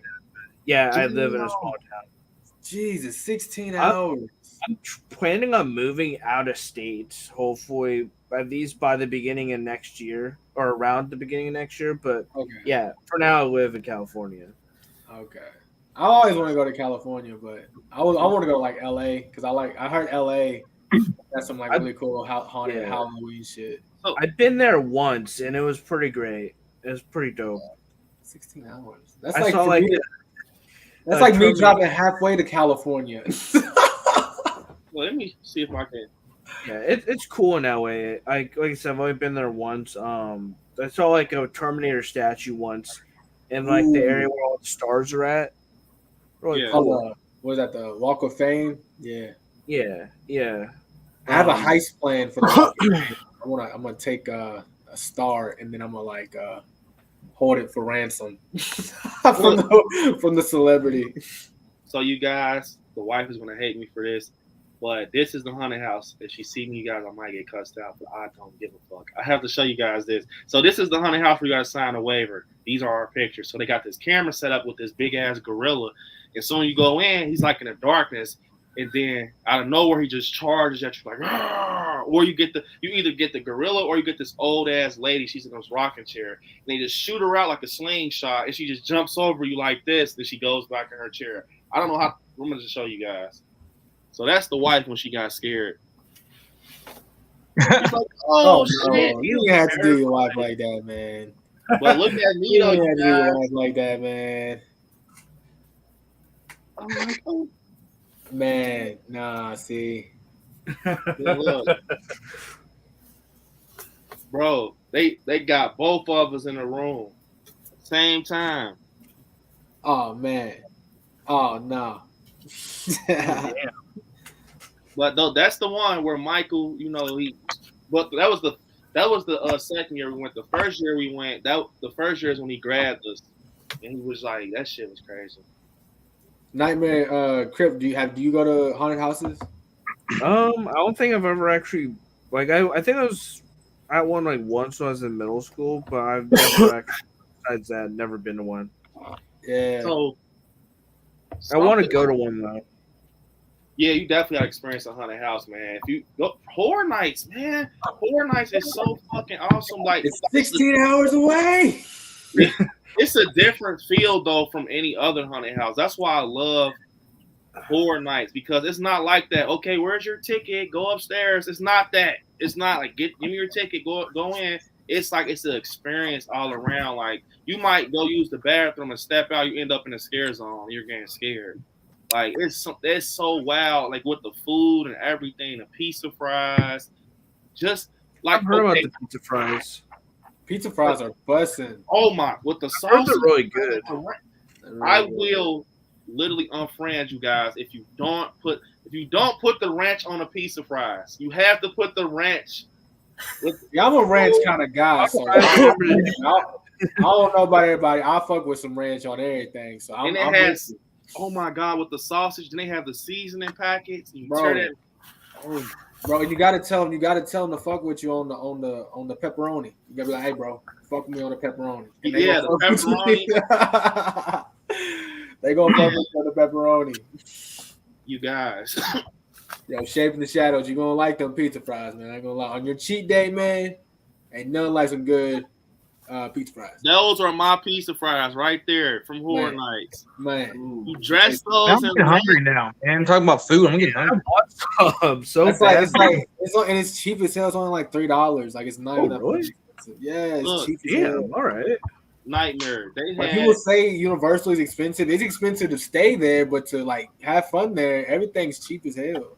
That's cool. The picture, that little photo thing from Horror Nights where you stand in a Chucky box. Yeah. Bro, the first picture of me was so fucking ugly. I had to do a redo, stand right back in line. It was literally like I looked like fucking retake. I'm like, my fucking eyebrow was up. I'm like, bro, why the fuck are you snapping pictures that fast? So I had to go back and get that picture took. I'm like, but this shirt was cool though. I took a picture of this. I didn't get it. I actually want to get it for Andy, but they didn't have his size. Well, that was the Texas Chainsaw shirt. That's cool. Yeah, man. It's definitely cool, man. But like I was telling you guys earlier, I'm kind of disappointed. Hopefully, Nightmare, we get some better news, man. If I get better news, I'm gonna be the first person I hit up, man. And now, it's just, I got a lot of videos planned for HHM from, like I said, doing videos on each icon and stuff like that. Like I already did the Crypt Keeper, but there's so much more I'm gonna do. Like that mystery box I did was just freaking awesome. Yeah, the mystery box video. Yeah, it's great. I got the like look at this. This is seen that. Yeah, that was awesome. You got the piece of the Beetlejuice grass. Yeah, right here. Yup. Hey. That's sweet. I like that. I like stuff. That's super cool. Hey, shut up. Then, I got a piece of the Saw house. So there's what that side looks like. And then that's dope. This is my favorite though. I gotta use this is the Hell Yeah Jack koozie. Hell yeah. Oh yeah, I seen it. You were excited about that. Yeah. But I'm matter of fact, I'm gonna look up the video now because I was watching videos on the Antique Mall. Dude, they have everything, like anything that like Disney didn't use anymore, Halloween, Horror Nights, Universal. It's all at this Antique Mall that you can buy. It is ridiculous with the stuff that they got there. Yeah, I have to go there. I mean, they got like posters, they got like old, like anything you could think of. Like it's crazy. Man. So I'm gonna like go broke, but it's okay. I don't need food and light and stuff like that. Can I tell go ahead. I gotta show Nightmare this, then we can. This was the best feeling ever, bro. Like, look, this was like so crazy, bro. Like, this was open, bro. Just when it first opened. That was last year? No, this was when Killer Clowns came with Oh yeah. I wanted to be there so bad for Killer Clowns. You guys, look, the wife's such a big of a Killer Clowns fan. Look what she does. The freaking cast comes out. She cannot even freaking like hold herself back. So look what she does. She almost walks up on them.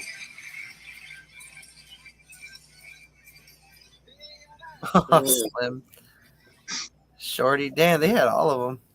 Wow. Yeah, I need to bring them back for sure. This was so crazy. Yeah. Bro, I can't wait for Nightmare to go, man. I can't wait for you to go. Hopefully, bro. Look, this is some of the stuff. I'm gonna send it to you, but that's some of the stuff that's at the mall, at the antique mall. Yeah, man. You gotta send me that. Yeah, it's crazy. Man. Something I want to ask you guys. This is probably the last question because we've been going live for 3 hours. Then we can end it off. But what is something like a memory you guys have from when you were younger? It doesn't even have to be like, it can be horror related, but I want it to be more Halloween season related. Like say if you got a costume or you got the costume you wanted when you were younger, or you had a great moment when you went trick or treating, or something, you know, like just something from your childhood or something you remember from Halloween. It doesn't even have to be anything specific. Like, what do you remember from your childhood with the season of Halloween?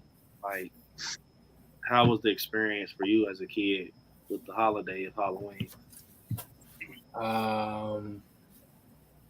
Man, that's a hard one because like I don't really remember my childhood like that. I'm not gonna lie to you. Like I have a terrible memory. What? Yeah, I got a terrible memory. Terrible memory. Man. Can I substitute? Can I just like?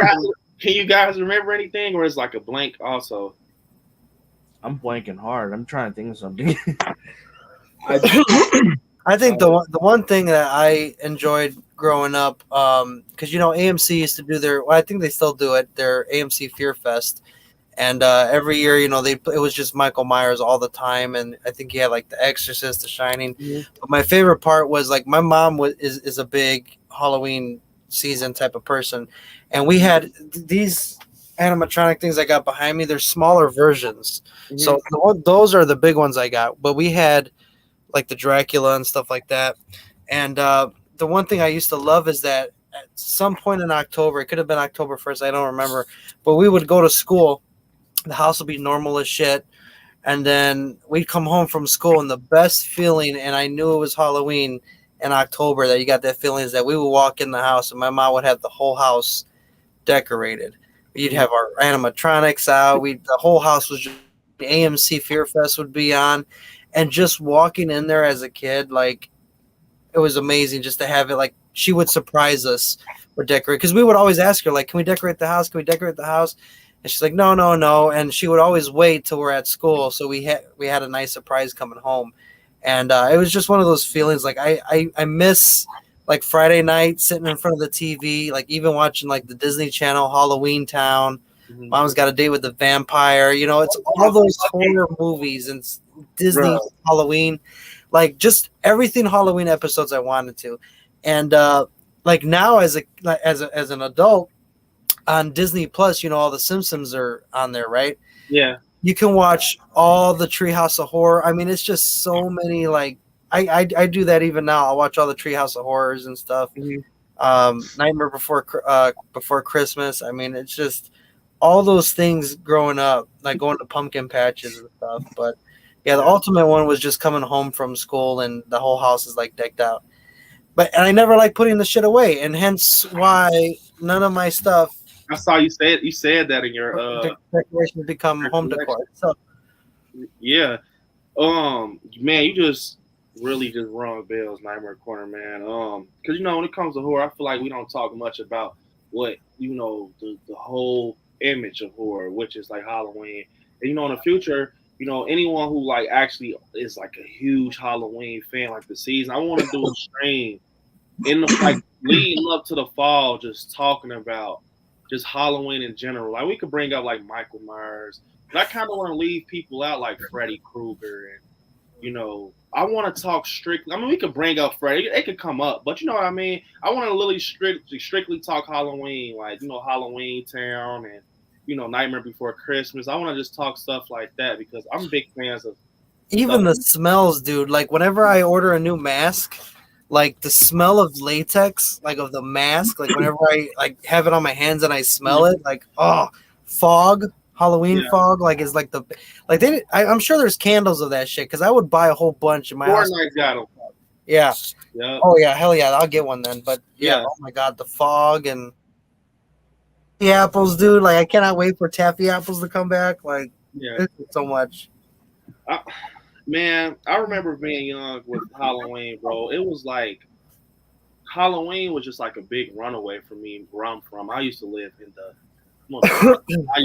in a bad environment. Bad. Like I'm talking, people used to send their kids out with no costume on, just throw some lipstick on their fucking eyebrows, give them a unibrow, and go get some candy. Like, you know, missing tooth, paint their tooth or something. Like, but me, I wanted my costume to be top tier. I want to look like the person I want to be. I talked to these guys about it already, like what I went through with costumes. I remember, you know, I had got this coat from my school for Christmas. They was giving kids coats and stuff, but it was like almost like a Dickies type coat, and I didn't have any money to get coveralls. So I remember I got like church slacks and tucked the coat in my pants because you know Michael wears coveralls, a one piece, and I had a mask with like this nappy ass hair, and it was like bald spots in it. And I say, you know what? I want to go outside and scare people this year. So I go out and try to scare people. And I jump out. I remember, and it was these dudes. They're like, man, what the fuck? Who's that supposed to be? Michael Myers? He's bald. Like, you got fucking patches of hair out your hair. Like, you got patches of hair out your mask missing and stuff like that. And then my mask was big as hell because I'm little. Like, they're like, but that's not Michael Myers. But, you know, growing up, like you said, man, Halloween Town. Mom's Got a Date with Vampire, Little Vampire. It was this movie, man. I just found the name out like a couple weeks ago that I loved during Halloween time. It was called There's Something Under My Bed.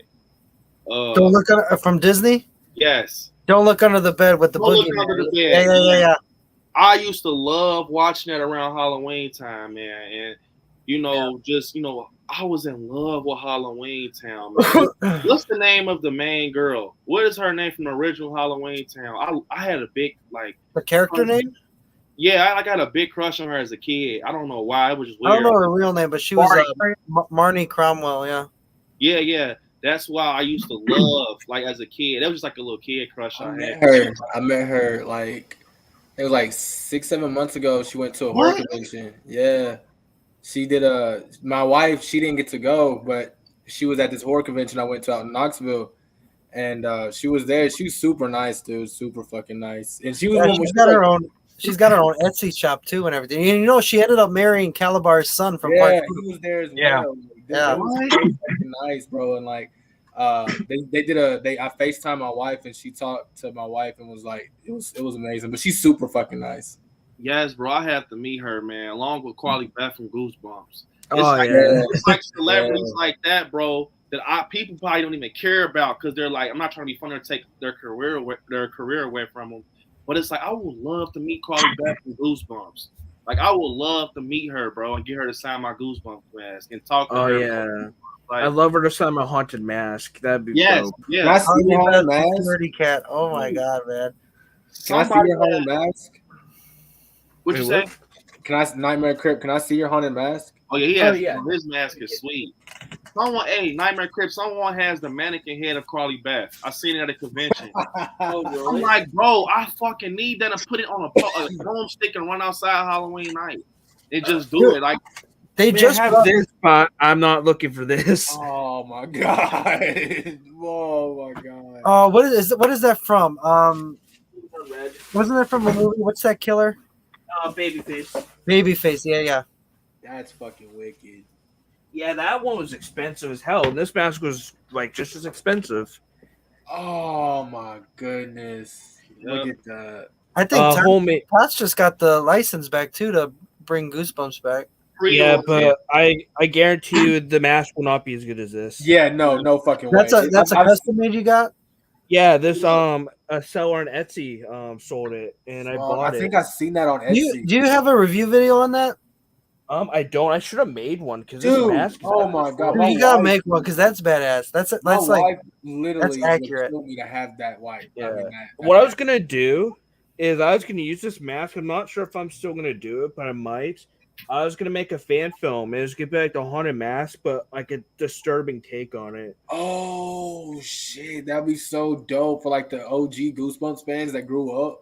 Yeah, like where the haunted mask, like the person starts like pretty much starts off small, like just terrorizing people, like messing around with them, pranking them, and then it slowly gets in a more disturbing territory where he starts murdering people and doing very heinous acts and stuff. And that's what I was gonna do for my version if I did that. Because that's exactly how it would have went if it wasn't a kids show. I mean, that's exactly how that. Because it's a possession movie. It's a like it's almost like a take on The Mask with Jim Carrey, but like a horror. Take, you know.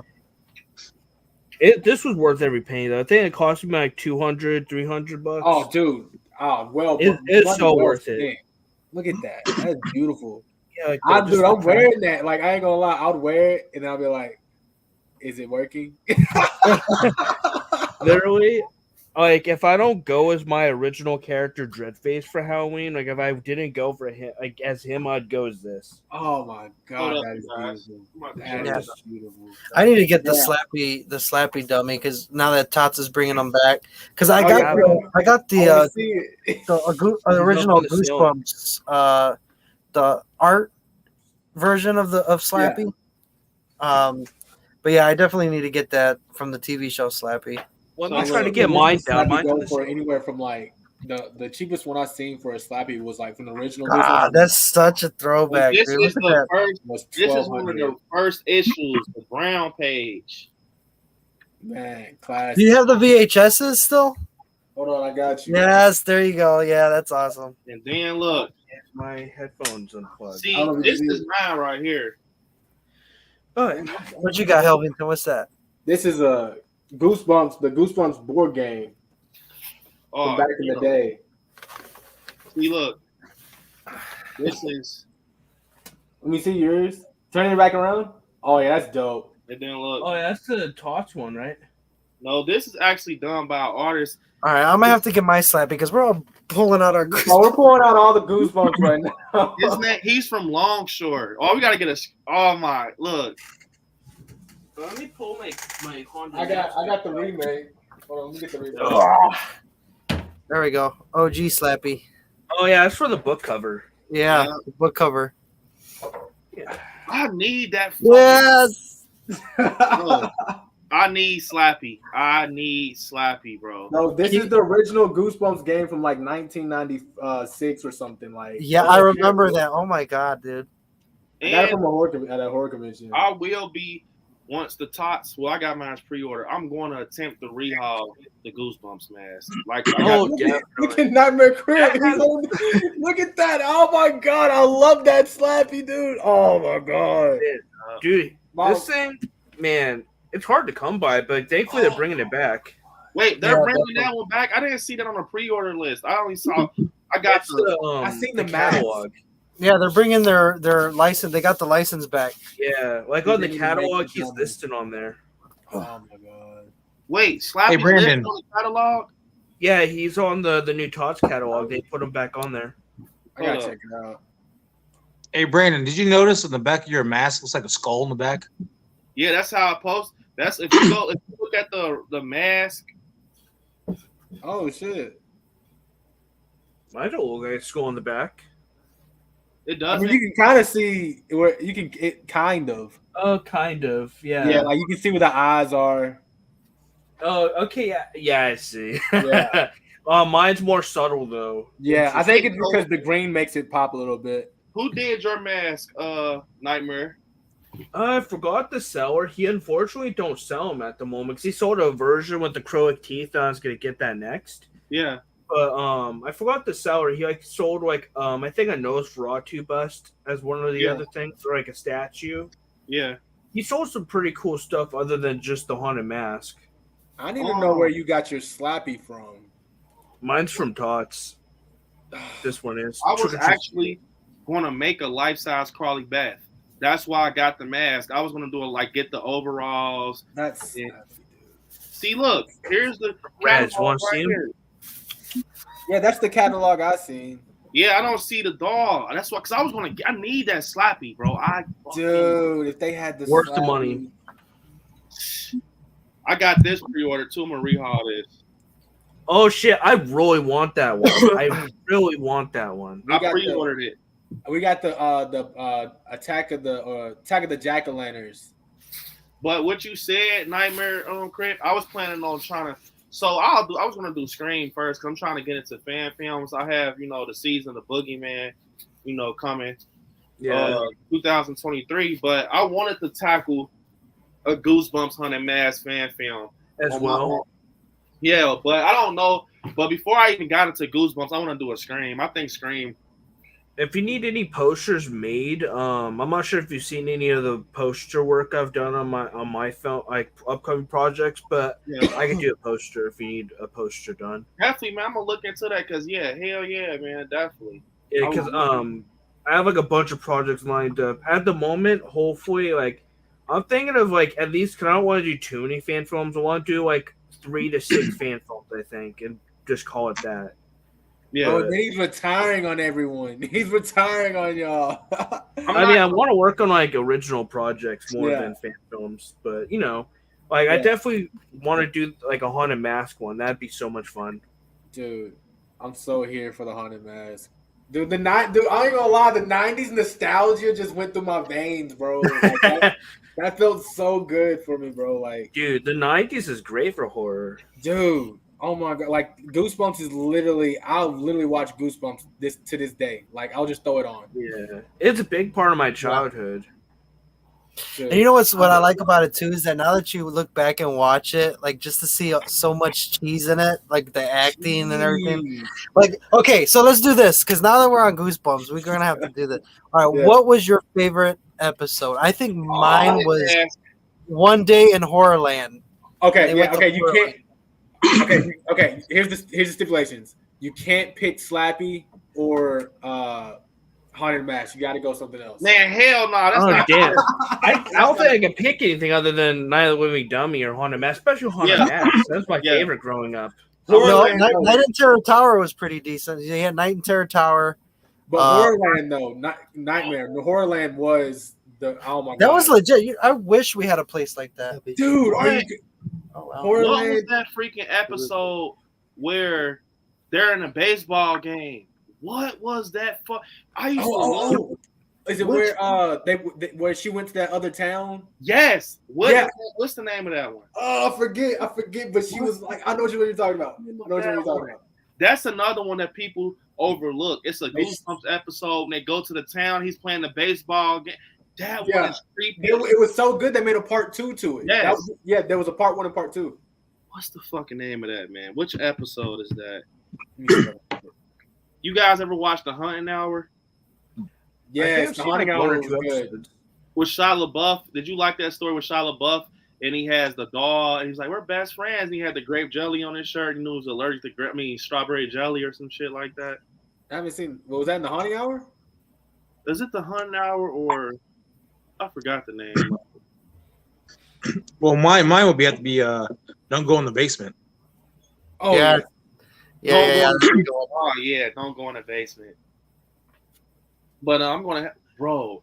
You guys are playing with fire, bringing Goosebumps up. I love Goosebumps. Like, dude, just that theme song. Like, I'll be jamming it on the way to work sometimes. Just whole, bro.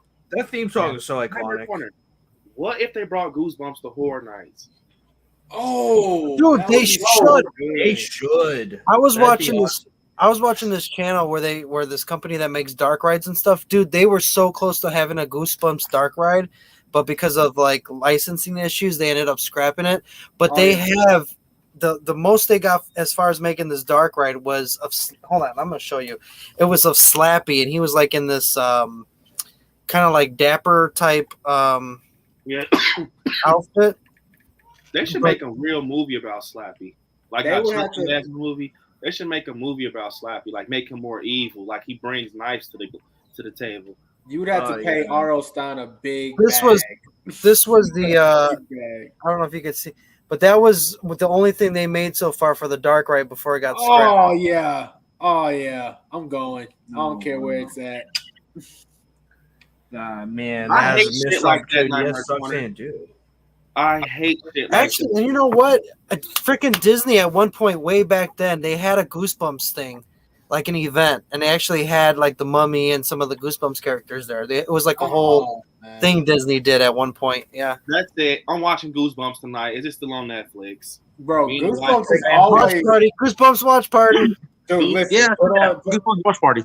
Put on, get some. How will we do that? How the fuck will we do it, bro? I want to do shit like that with you guys. Like do a private watch. Like do like. Some type of watch party where we can invite people. Like, I mean, I want everybody to come, but I know that, since I have a channel, where we can like have members of the channel and stuff, I know I'm under the impression, like, since we won't get like copyrights, if we do like a private watch party, you know how I put the video files up or you can screen share, we can like get some subscribers that, want to do that. And one night we can really go through episodes of Goosebumps and stuff like that. That will be. I'd be so down for that. That'd be so fun. You might be able to do that. We are setting it up, you guys. We are setting it up. No fucking lie. But you guys, only way we will have to be able to do this is, if you guys become a member of the channel or something, because we will get copyrights, or maybe we can just do it. We don't even have what we could do, Brandon. What I seen some people do. So like we'll do like a live like how we're doing now. Yeah. If we can find a similar link, because there's links on YouTube that like Grim Life and they do, you just share the link in your description. The viewers can click on it and watch the video. Like we'll have our own, obviously, TV, but like I guess it would just try to find like a link we can click on so we all hit play at the same time. But we can do the live stream. We'll have our TV here, so that way we're just watching and talking. Well, and so Danielle says, I don't have the technology for that. No worries, Danielle. We're going to figure this shit out right now. Everything is. You can also go. What we do a lot is I've been looking into it. You can go on. We might have to talk about this off screen because it's a bunch of stuff that I know. Yeah, I know what you mean. We're going to talk about. We'll talk about it off screen. But I've been looking into it. But I think I found a way to do it on StreamYard. You guys, if you guys are down, I swear to fucking God, I will clear a whole day for you guys. I'll call off of work. I don't care. Bro, we are having, because we can start doing like when the Chucky TV series comes out, we can watch them together every week. Yeah. Like, because we're all going to watch it at the same time. So like we could get on here and watch do like late night. Like late night. Like if you're going to watch Bill Bob Briggs like at night. Movie night. Scary at night movie night. We're doing it for sure. Next week, you guys, we're going to talk about it. We're going to do a fucking Goosebumps watch party. I'm going to make the thumbnail. We're going to promote the fuck out of it. And we're going to have like 90s retro colors and stuff. And I want to promote it for like a whole week. I'm going to try to make it tonight, matter of fact. I'm going to get you guys in on it. Obviously, we came up with it, us on the stream. So it's only fair for us to, man, we're doing a fucking Goosebumps. We have to. For sure. We have to do it. Yes. We're doing a Goosebumps watch party, bro. We go through season 1, season 2. We're gonna knock that shit out. So, but we can definitely make it happen. It's a bunch of stuff we got to talk about, but as long as we're on here, we should be good, and we might we'll talk about it. Oh my God, yeah. So you guys comment a pumpkin down below if you guys want to do a Scary at Night Goosebumps watch party next week. Literally next week. Comment a pumpkin, you guys. We will set it up and talk about it. Only if you guys want it to happen. I know I want it to happen, but that is crazy. Like, who the fuck just came up with that? What the fuck? Was it Nightmare Corner? Someone just threw it out there. Like, it just rolled out. Like, yeah. We're going to make it happen. For sure. Sorry. No. That's going to be so... Dude, we could even do like a... like not on the 4th of July, but like maybe the weekend before or some shit. Do like the 4th of July Goosebumps freaking splatter day. Literally, if we can make this happen, like we can do watch movies. We can literally watch TV shows, like literally anything. It's See, just we gotta this make is it why I happen. fucking hate YouTube because That's the only it thing. can be That's so the only fucking thing. simple, bro. We can fucking go crazy. Like we can have a Halloween franchise rewatch night, a Child's Play fucking rewatch, like watch along. I know Facebook is a little more lenient. So as long as you, because I've talked to a couple group leaders who host watch parties, and their strike system isn't as real. I mean, they don't ever get put down. So only way that I know that can happen like it can really happen like perfect and fluid without any copyright strikes is if I do a private unlisted video and people inbox me personally because I want to do it that bad. Fuck the monetization. I don't even want to.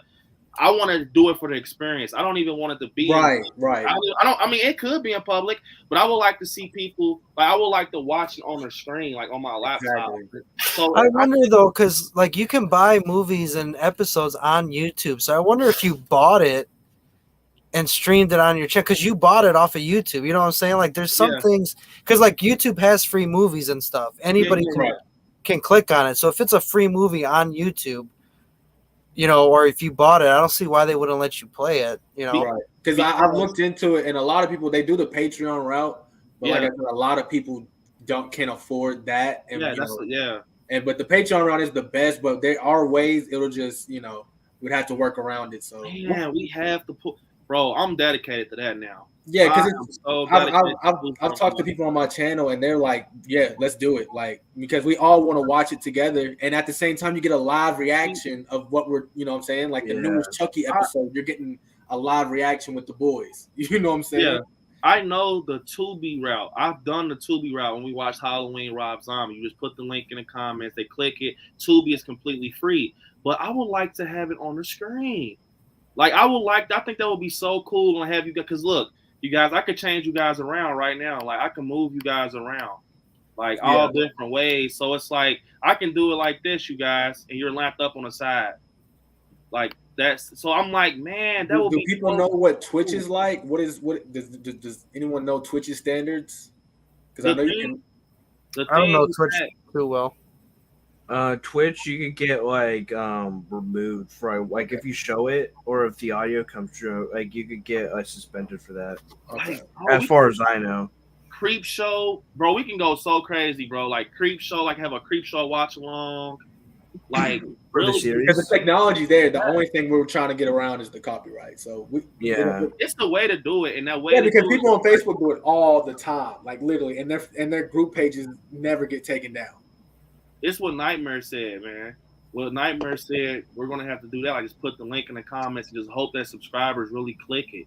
That's the thing, you guys. If we're gonna have this go the right way, if we provide the link or whatever, you guys have to actually click it. Because last time I did a watch party, you guys, it was perfect. I did a countdown. We're starting at 000, push play. But it was some people that was like, I don't have it.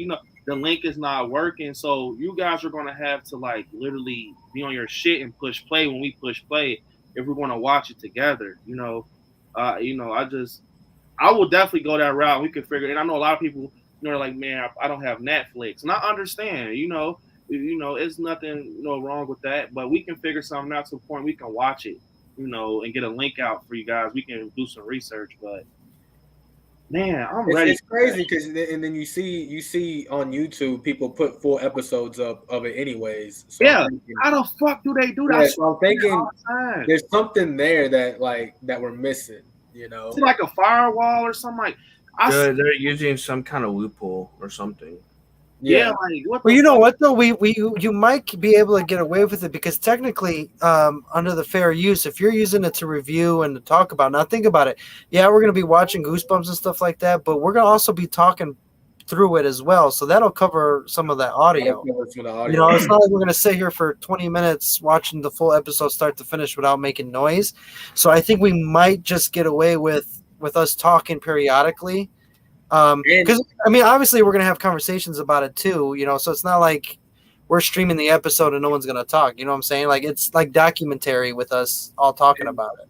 Another thing is if you go on YouTube and you find the video, like if you find the link that's on YouTube of the episode, and we share that screen, then you're technically already using the stuff that's on YouTube. Yeah, like I do that for some of my streams. Like if I'm talking about like Scream 6 or whatever, I'll do that. But like I'll take all the audio out, and I won't get copyrighted for that video. See, with movies it's different. Like they have on Tubi, they have Scream 4 for free right now. You just put the link in the Goosebumps is a whole TV series, so it's like, but man, that right there will be it. I mean, that's definitely could be the next project for the week for sure. We can get to if we can find a way. Goosebumps watch along, and then you guys, we can do stuff like when the fall comes up, we can make our own, like how AMC Fest is. We can make our own, like we can pick movies like Nightmare. One week, Nightmare pick his favorite horror movies or something like that, and the next week, Helveton and Nightmare Crib, and we're the leaders of the show. We're picking the movies for the subs and stuff like during Halloween time. Even if we go deep to like Halloween Town or something like that and put it on, I think that would be so. Maybe cool. If we go into creating our own website, because I know if you go on your own website and then you stream onto that platform, then you won't really have to worry about any of that. Man, that shit is going to be hard. Yeah, I wouldn't even know where to start. I mean, I know a little bit of creating a website. I mean, it's not too hard. I know. So I had to, like I said, it'll be a whole lot of research, but it can be done because, like I said, even if it's on Facebook and like what Brandon said, if it's a private listing and it's invite only, and we do it like that, that's the way. We're going to figure it out, you guys. We just came up with something awesome. Talking Goosebumps, man. That shit's gonna have me thinking there. But we're not gonna do it if y'all don't want to. If y'all ain't gonna be there, so y'all gotta be there for that stuff. Yeah, if you guys are gonna be there, let us know. Because the more we see you guys say, yeah, we want you guys to do it, we're gonna definitely work on it. So you guys, before we end this off, let us know. Or you guys down for a Goosebumps watch party next week, man? Let us know. Little Joy says, "What do you think of Solo Loomis detective movie set in 19s?" A Solo Loomis detective movie. I'd love to see a Solo. I think it'd be cool. It depends on how you do it. Guys, again, does it check out? Guys, again, Apple does it. Check out the link. It does. Apple does watch parties? Yeah, Apple does watch parties. I got an iPad. What's up? If that's the case, let's do it. Yeah, because we'll look into it. Because even I was thinking of doing watch parties on my channel, but it's like I don't know, like how Grim Life does it. It works out for them, but I don't know what they do to Tubi, Grim Life. Yeah. So they leave the link and then they click on it, but you can't watch the movie on the screen together. You're just watching at the same time. Yeah, and that's what makes it not enjoyable. I feel like when you look and you just watching it it's like you watching it at home. But you're not like, it's not a designated screen. Exactly. You know what I'm saying? Right. It's like if your phone rings, boom, right there, fucked up that quick. Like, right.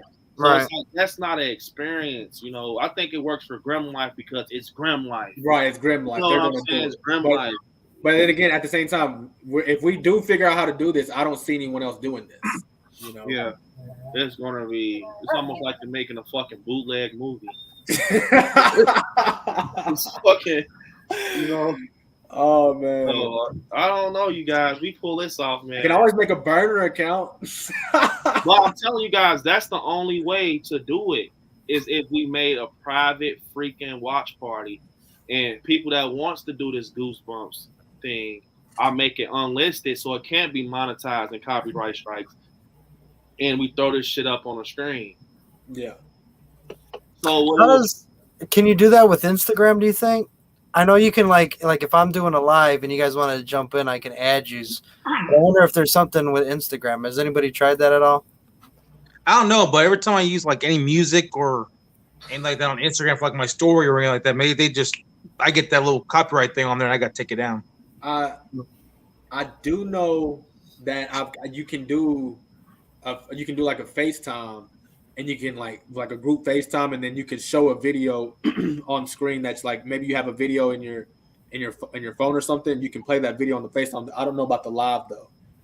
It's very complicated because I've tried it, you guys. I told you with the Rob Zombie Halloween, I had my first watch party. I had to go to Tubi route, put the link, and a lot of people were like, "Hold up, wait for me," and then it's like pause, and it's like it's kind of not like an experience for real because it's like I'm watching it, on my phone or whatever, or and they're watching it at wherever they're watching, but it's like we're not watching on that same screen, It's like we're watching it like from choice for real. Like some people can just be, oh, you know what? I don't even want to watch it. I just want to see the comments. I don't want that to happen. I want people to really watch like we're at in the same room with each other. Like, it's going to be kind of pointless if you can't figure out a way to like put that shit on the screen. But that's the plan though. And I love doing stuff like that, man. Like we're not trying to get money. We're trying to enjoy. You know what I'm saying? I think shit is stupid. Like you were a horror channel. Like you should.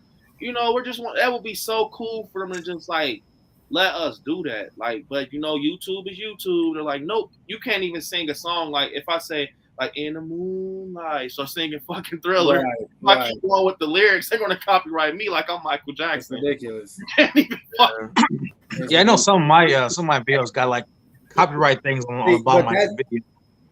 That's not a problem for me because I don't care about the monetization. It's the problem that they're going to take. Look, I'm gonna be real. I'm gonna be real. Okay.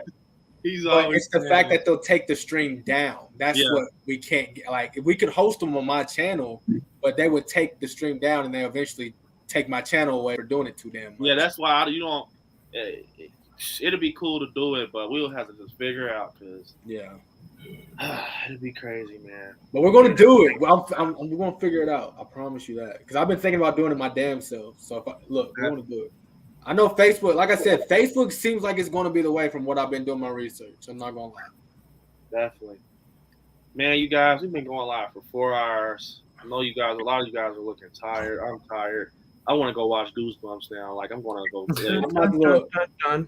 Yeah, I'm about to have all the Fruity Pebbles. Okay, I'm gonna have Slappy right here with me. Okay, no, I'm gonna have Fruity Pebbles with some Fruit Loops and I'll mix it together. You guys, we have to figure it out, for sure, man. We have to figure it out for sure. I definitely think that would be so cool.